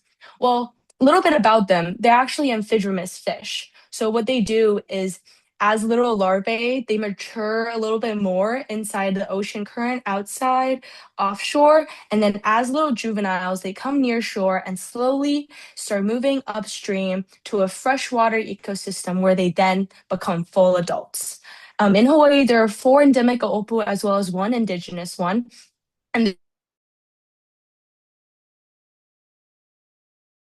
And our stream health indicators in Hawaii and also culturally significant. I say stream health indicators because of their amphibious lifestyle. They need a connected ahupua'a as well as a healthy one with native fauna and ecosystem in order to survive. They're also culturally significant because in Mo'olelo, it has been cited that they're connected to the Mo'o god, which is the lizard god, and fishing them were actually kind of forbidden. But it's really interesting about them. But what is the problem? What's the problem with these freshwater gobies? Well, because of urbanization and channelization, there's been a loss of their habitat. There's decreasing survivable habitat for them because of the concrete bottoms, lack of riparian vegetation, and less naturalized bottoms. And so with this habitat destruction and the introduction of invasive species like sucker mouthfish and smallmouth bass, populations are imperiled, and we've been seeing less oopu across Oahu. So even in addition,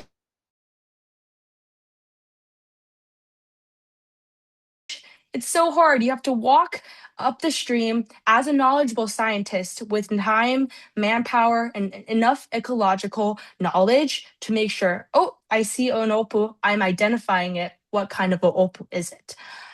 So my method today is using environmental DNA. Environmental DNA is a reliable way to identify the presence of species and analyze local biodiversity. Like you shed hair and skin, fish also do that, but in the water.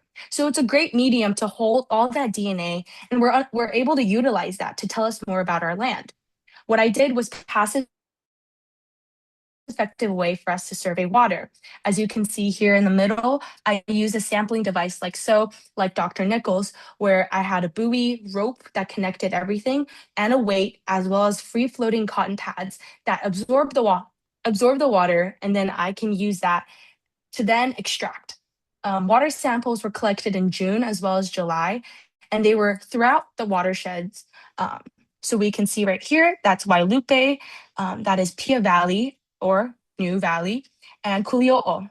So these samples were collected from nearshore, stream mouth, mid, and upper stream.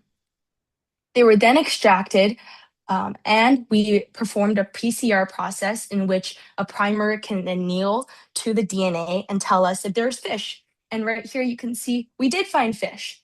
And now we have to know what kind of fish. Library prep then proceeded to where we can sequence and tell us what specific things are inside our eDNA. So here are some of our results. We're able to find quite a lot of fish in addition to O'opu that can tell us a little bit more about what are the streams like if we don't have O'opu, or what are the streams like in general? Is there a lot of invasives and a lot of natives? That was Wailupe, and from here on, here is Pia Valley. And what we did find was Hoapili, which is extremely exciting. As you can see here, this bar right here, that the blue bar, that's Hoapili in Pia Valley near shore. And I can also talk about all the other fish we found if anyone has questions. And here's our second sampling, where this is also Wailupe, where we also again found in Kuli'o'o mid and upper stream Hoapili. So extremely exciting. And with that, we were able to find them and be able to detect them using eDNA, which is extremely exciting because that's in addition to visual surveys. There was also some native mud gobies that lived in brackish ecosystem that were prevalent in the surveys, mostly from the Bathygobius family. But one limitation for eDNA is contamination and inhibition. Most of that came from lab contamination, marine bacteria contamination, and pollution that caused inhibitors, which made it hard for us to amplify those DNA. However, future research can point towards using eDNA as a stream monitoring tool and a biomonitoring tool pairing with visual surveys. We know that Opunakea as well as Alamo'o is found in Maunalua Bay. However, we weren't able to detect that using eDNA, which we were able to find Hoapili, which we haven't really seen visually. Pairing these together can give us a better idea of what actually is in our bay, verify our results, and be able to give a good statement on what we can see in our land. Overall, eDNA is a very powerful tool that can inform us of management decisions for local organizations and people that just want to know more about where they are and where they live. This, using passive sampling, was able to be a cost-effective way for us to sample across 3 watersheds, actually, with a large amount of data. So eDNA is truly powerful and can continue to help local organizations like Mālama Maunalua. Again, I want to say mahalo to Papa Jack for allowing me to be in John and Violet K Fellow, which supported my research, and mahalo nui to everyone that has truly supported me. That includes Iolani Community Science with my mentors, Mālama Maunalua so much. I've bothered Alex so many times, as well as this wonderful cohort of interns that just welcomed me in, as well as Tyrone and Aloha Tree Alliance, as well as my fellows right here. So mahalo nui. I can also take questions now.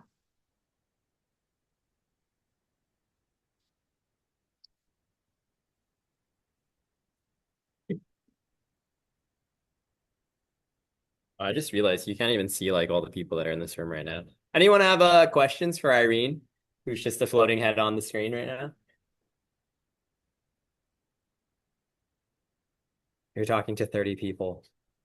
Oh, cool. Questions? eDNA? Anyone? No? Okay. What other fish species did you guys observe?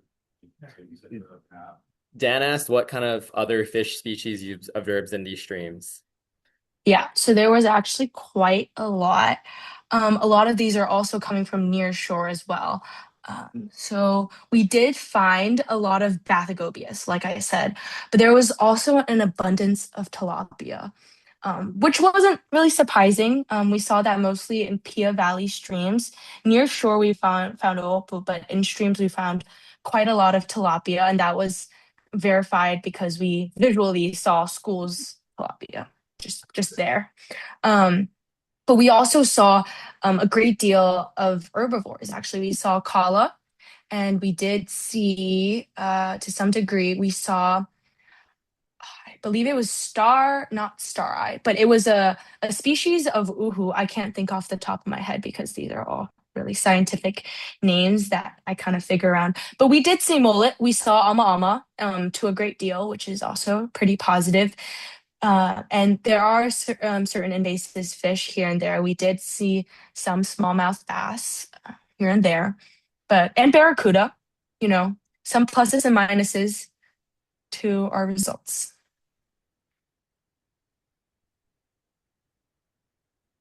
Any other questions?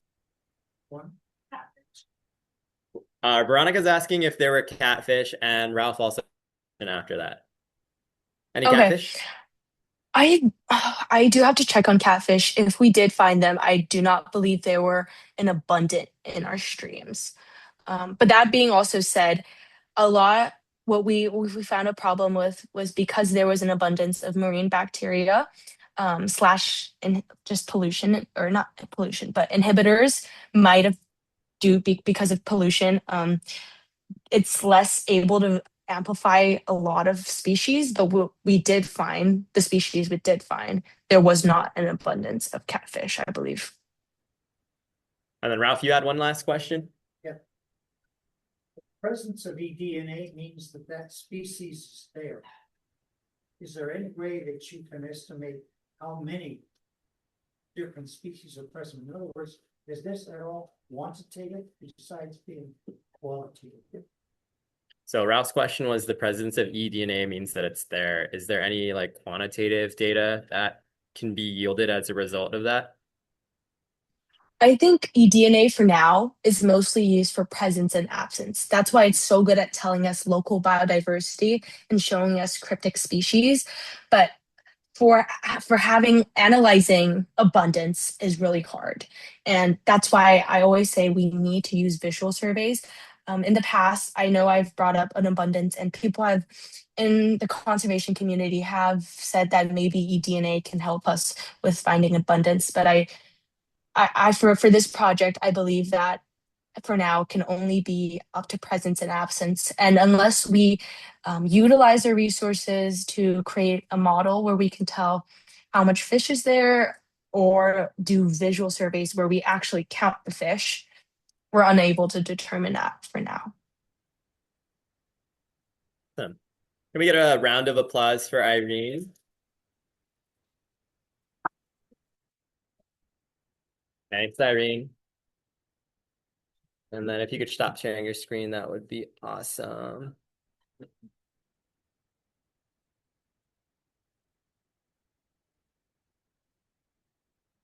All right. We are actually going to turn the floor over to Rylie, who is one of our year-long interns.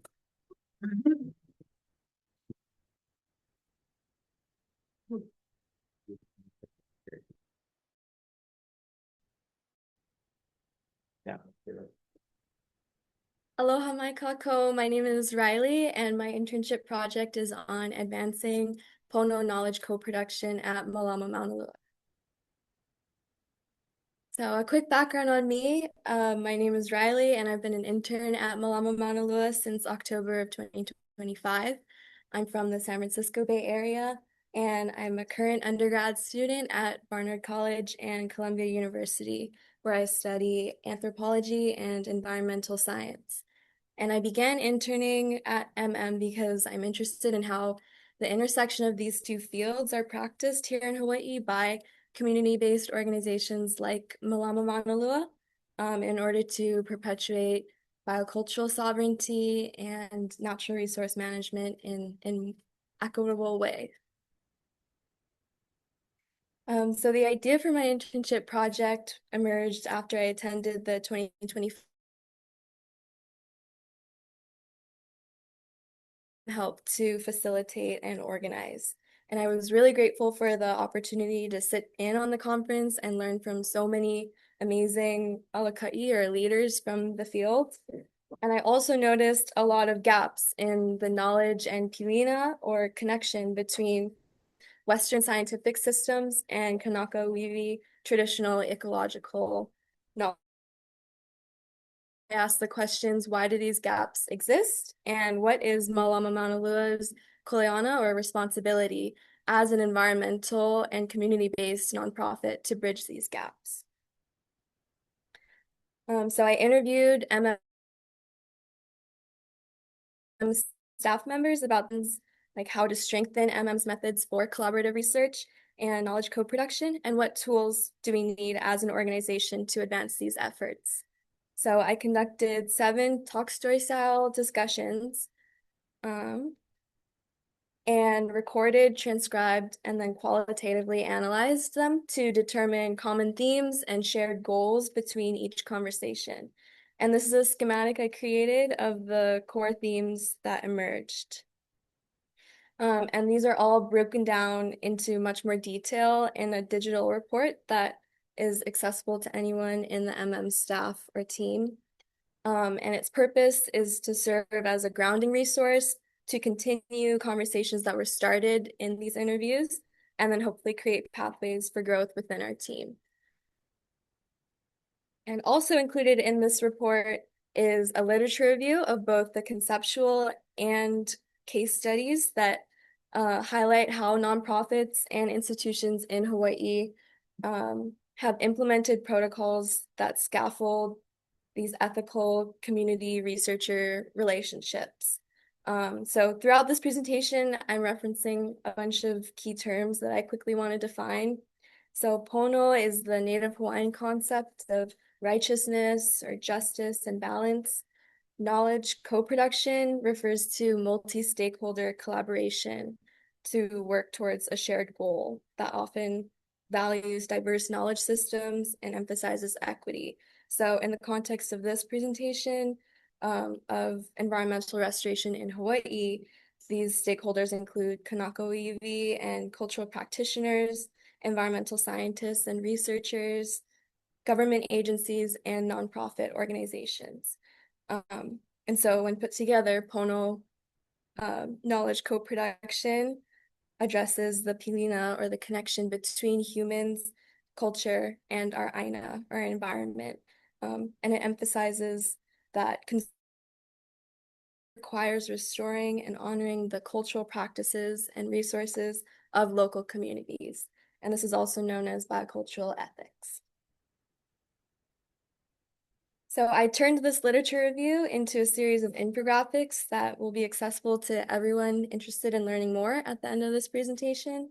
And today I'll give an overview of 4 different resources that I found super useful in guiding my research and complicating my worldview. So first is the 2-eyed seeing framework, which is described as learning to see from one eye the strengths of indigenous knowledge systems, and then the other eye with the strengths of Western knowledge systems. And when we use those eyes together, we can benefit and mutually integrate both. And so this concept challenges the common strategy of tokenizing or assimilating indigenous knowledge systems into a dominant Western scientific system, and it alternatively argues for more equitable and intersectional knowledge co-production, which is on the far right.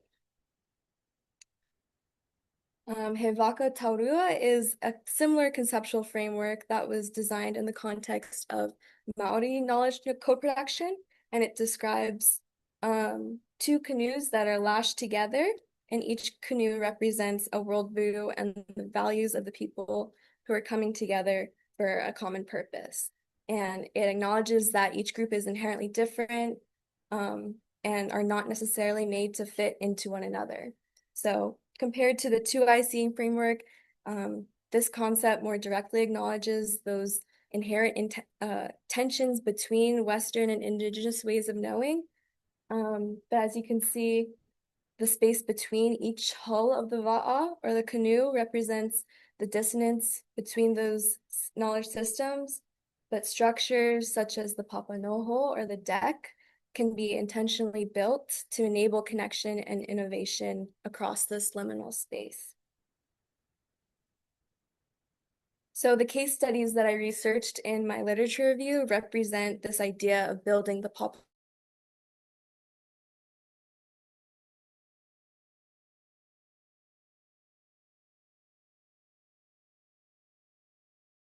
This is a program branch of the organization Kekulanui o Waimanalo, and it's called the Waimanalo Pono Research Hui.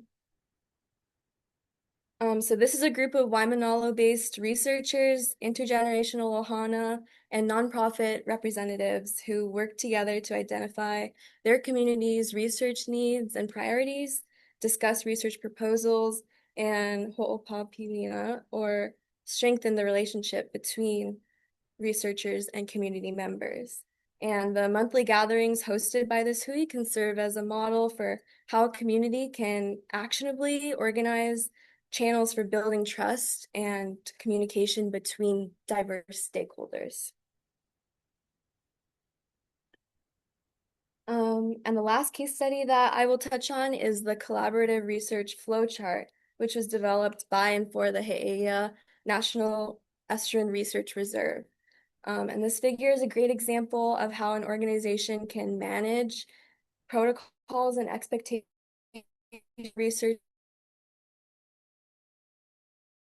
in Pono, and how Pono practices can be actionably implemented in every step of the research process. And so in total, I argue that these resources can be used to inform the development of Mālama Maunalua's protocols for collaborative research that's conducted in our bay, which leads me to the next steps of this project. First, mana'o from the staff interviews that I mentioned before are discussed much more in detail in the digital report that I compiled. And these mana'o range from collaborative goals like funding strategies and partnership network transparency. But for today, we'll focus on some additional goals that were sparked by the literature review, which we just discussed. So first is influenced by the methods of the Waimanalo Pono Research Hui, and that is a possible next step could be proposing and planning Mālama Maunalua community gatherings, which would involve creating place-based protocol and conducting equitable outreach and engagement to organize this hui. And the second is the continuation of Maunalua community talk story sessions. So the goal of these interviews is to learn from Maunalua generational hana, ike holders, and cultural practitioners, and compare and contrast findings between the MM staff interviews and the community perspectives. So 3 of these interviews have been conducted so far, and their qualitative analyses are in progress. And this is also where the biggest challenge of my research has arisen.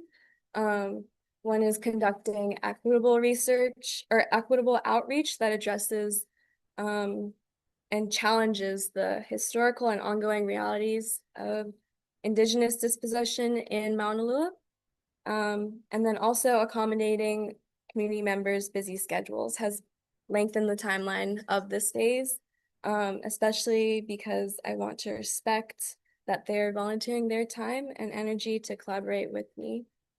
And again, this is an ongoing process that I hope to be able to share more about as it continues to progress. Here's my works cited.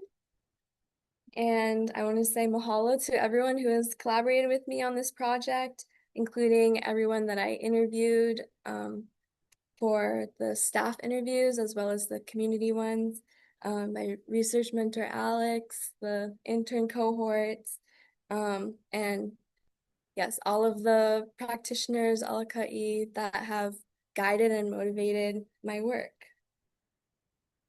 And I'm unable to share the full digital report that I created because of privacy agreements, but this is the literature review section of the digital brief. So it's just like the educational resource portions of the document. So thank you so much.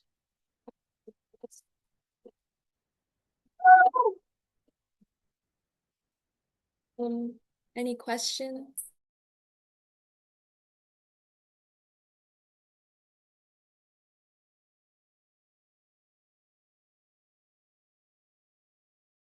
Just longing for a little freshening for us, the particular issue or research approach that and highlight for us the difference between where Western research would go at it and indigenous approaches that just to help me see it come.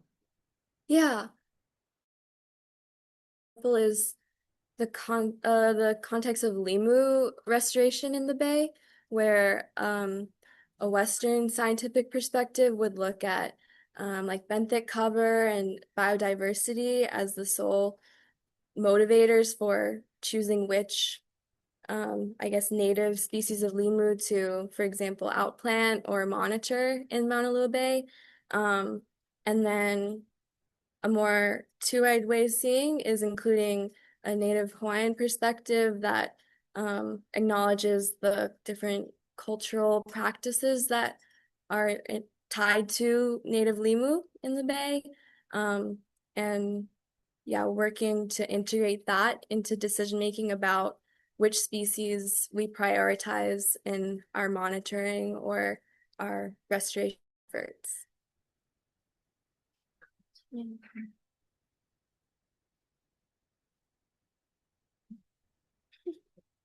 Okay, well, thank you so much. I'm open to more questions.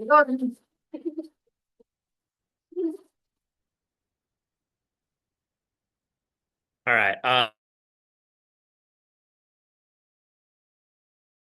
Tina Moriya. Before we do that, I'm gonna lock our screen again. Actually, let me stop sharing. Gotta love all the technical difficulties. Let me see. Let's pin that. Let's share that. Let's do that. Sorry. And then let's get out of there. And yes, Jordan, you can join our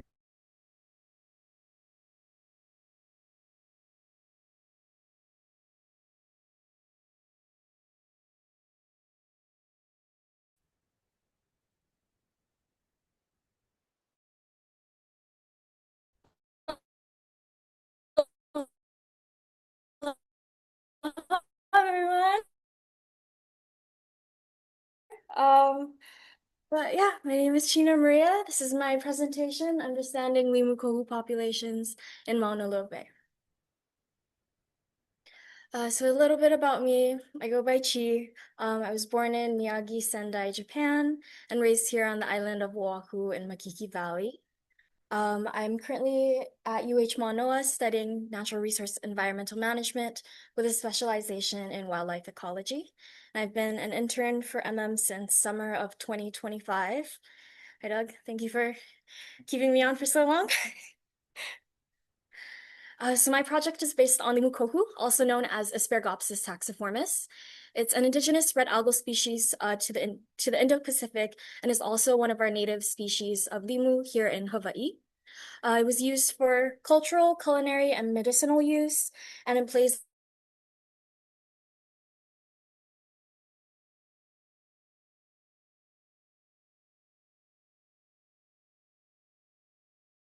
the health of our reef ecosystems.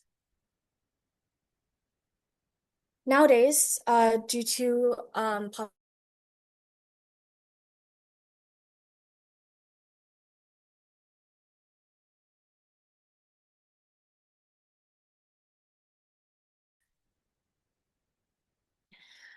so the question I believe you guys are all thinking is why Limu kohu? Why this exact species? There's a lot of reasons why, but one of the main factors is, first of all, by working with Limu kohu, it supports MM's Limu outplant restoration efforts, as well as our invasive species management and puki efforts. And it increases biodiversity again in Maunalua.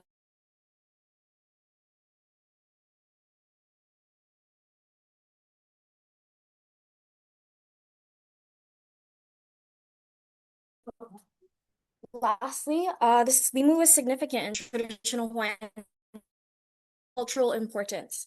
So bringing the population back and increasing their abundance can lead to community use as it was once before.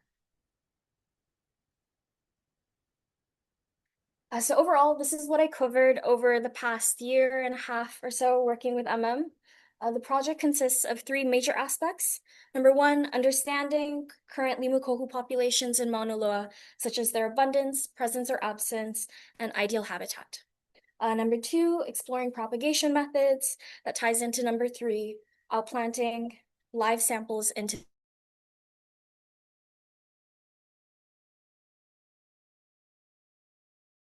first project is gathering a baseline understanding of Limu kohu populations here in Mauna Loa.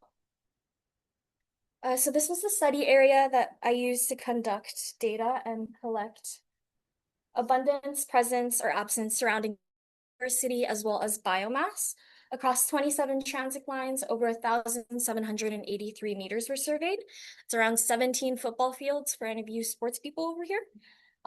With locations spanning all the way from Kukea over here, also known as China Walls, all the way to Black Point, or where Diamond Head starts. And then we have Paiko Beach over here, our main restoration site for reference. For our field methods, 5-minute transit lines in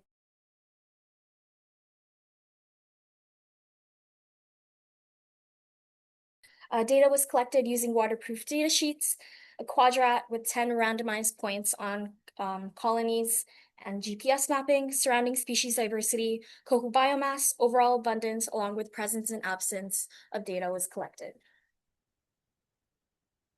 So this is a graph on average abundance of Limu kohu across the 8 different sites, with Kawaikui and Wailupe being the highest, and we have Wailai and Black Point being the lowest.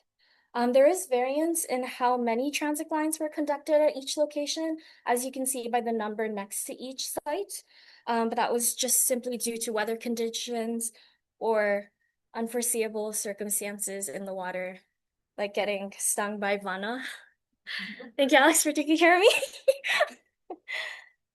So these 4 graphs show the top 4 sites with the greatest abundance of Limu kohu. They don't necessarily include Limu kohu, but show the surrounding species diversity around each kohu colony that was found. Next to each site, there's also a number right over here. It shows the average biomass of kohu found at each site, with Wailupe having the largest biomass at 2,870 centimeters cubed. Overall, there's no correlation between presence and absence of Limu kohu versus invasive/native coverage, but it allows us to compare benthic coverage with overall growth of each colony. So in conclusion from the surveys, I can say that Limu kohu is still present, abundant, depending on the location, and it's healthy. We were able to gain a better understanding of kohu is and what parameters are needed for survival, such as depth, distance offshore, as well as benthic type. Lastly, it gives us an outline of where to outplant Limu kohu in the future, and all this data leads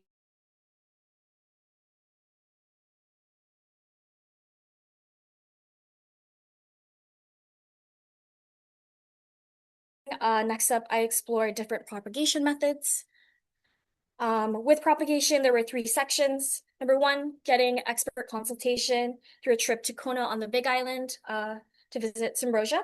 Number 2, experimentation once back on Oahu on different methods to use in a controlled environment. And number 3, analysis of our experiment and using the results to guide us into outplanting. So this is our trip to Samroja. Samroja was a clean tech company that was growing kohu for livestock feed to combat methane production. Through the trip, I learned about ways to outplant and propagate. Some of the methods are right over here. So this is Limu kohu puffs. We also have Limu kohu growing on opihi shells, and they also used cordage such as hau or niu and grew it into the kohu. So the trip proposed a research question if our coral outplant method with aragonite plugs can be used along with cordage, just like Samroja. So my main goal or objective was to see if aragonite plugs were usable. Number two, if hands-on experience with potential outplanting techniques can be conducted indoors, as well as experience in a controlled environment before we're out in the field with waves just coming onto me. Based on the experiment was based on information that I gathered from Symbrosia, such as salinity, temperature, nutrients, water changing, placement, lighting, all of that. We grabbed all these kohu samples from Maunalua. We grabbed less than 10% of kohu from each colony that we grabbed from. And the kohu rhizome, as you can see right over here, was carefully removed from, or the kohu was removed so that the rhizome was intact for each piece. And then there were 3 methods that we used to put onto the aragonite plugs. So once our samples were ready, these were the 3 tanks that we established in the office. I came back every week to check in on the samples and collect data, as well as conduct a water change. These are some of my check-in photos that I sent to Alex with a guest appearance that got closer every week.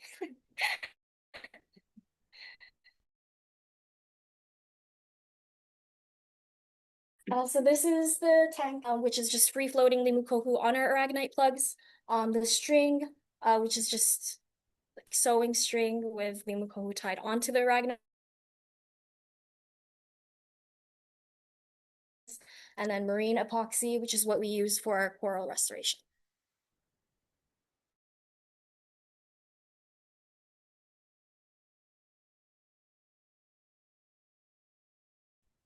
So these are the results mentioned that I think that was due to that tank being the closest to the windows. So there were nutrients that I don't want in the water, as well as there was a greater volume in that tank because it's obviously larger. And I had issues with the water filter, so it might not have cycled properly. But I do have great results from our marine epoxy and string only tank that were separated. The string tank proved to be successful with over 5 samples surviving until the 10-week mark. So because of this, we realized method if we are to outplant in the ocean. So that being said, our last step was outplanting and future research. So overall, there was no correlation between Limu species diversity. However, abundance in Kawaikui and Wailupe show that less human interaction leads to greater Limu abundance. More popular and accessible spots like Wylie and Black Point have lower abundance.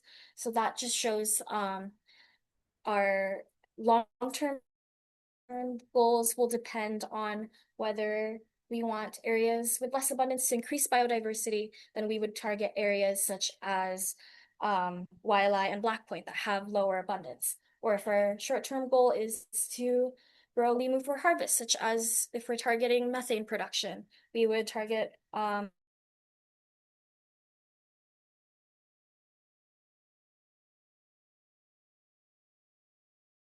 using portage methods and hopefully outplanting here in Maunalua someday. So these are the references that I used and my contact information if you'd like to reach out to me. I just wanted to say mahalo nui to all the MM staff, the summer interns, had a few people in the crowd that helped me with my data. And then I also do want to give the biggest mahalo to Alex. Again, I've been here for so long and he's been mentoring me for forever. I'm sorry if I butcher this, but mahalo nui Alex. Noka lakai a ka ko'o mau ana I au. Nele au I keia ala hele me ka ole o kau au a malama ana I au. And that is everything. Any questions?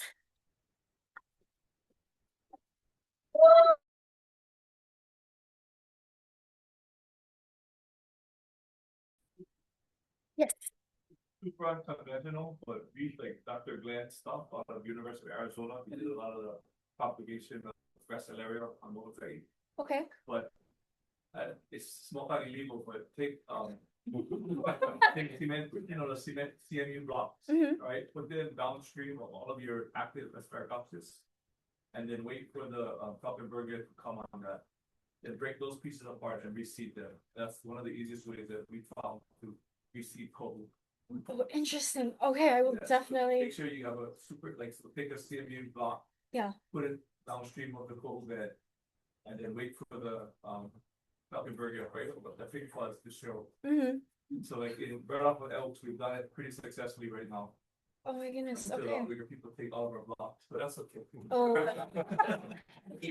We'll make sure to find a safe space for it. Pretty fun. It's fine. Okay, yeah, definitely we'll keep that in mind. Sorry, guys, I'll bigger people about that. No, thank you. No. All right. Well, thank you so much for listening.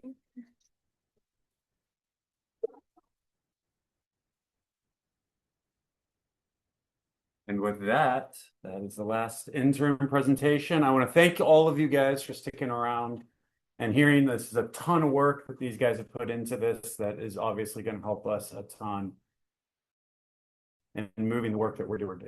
And as I mentioned, you're all the work you guys have put in to make them successful and making Mālama Maunalua successful as well. So mahalo again. We still have some food up here. We still have drinks. So stand up if you had any hard questions. You didn't want to put the interns on the spot in front of everyone. Now is the time to grill them. So please go ahead and do so. Otherwise, thank you guys again. Get home safely. Mahalo. Thank you. And thank you. Yeah, thank you.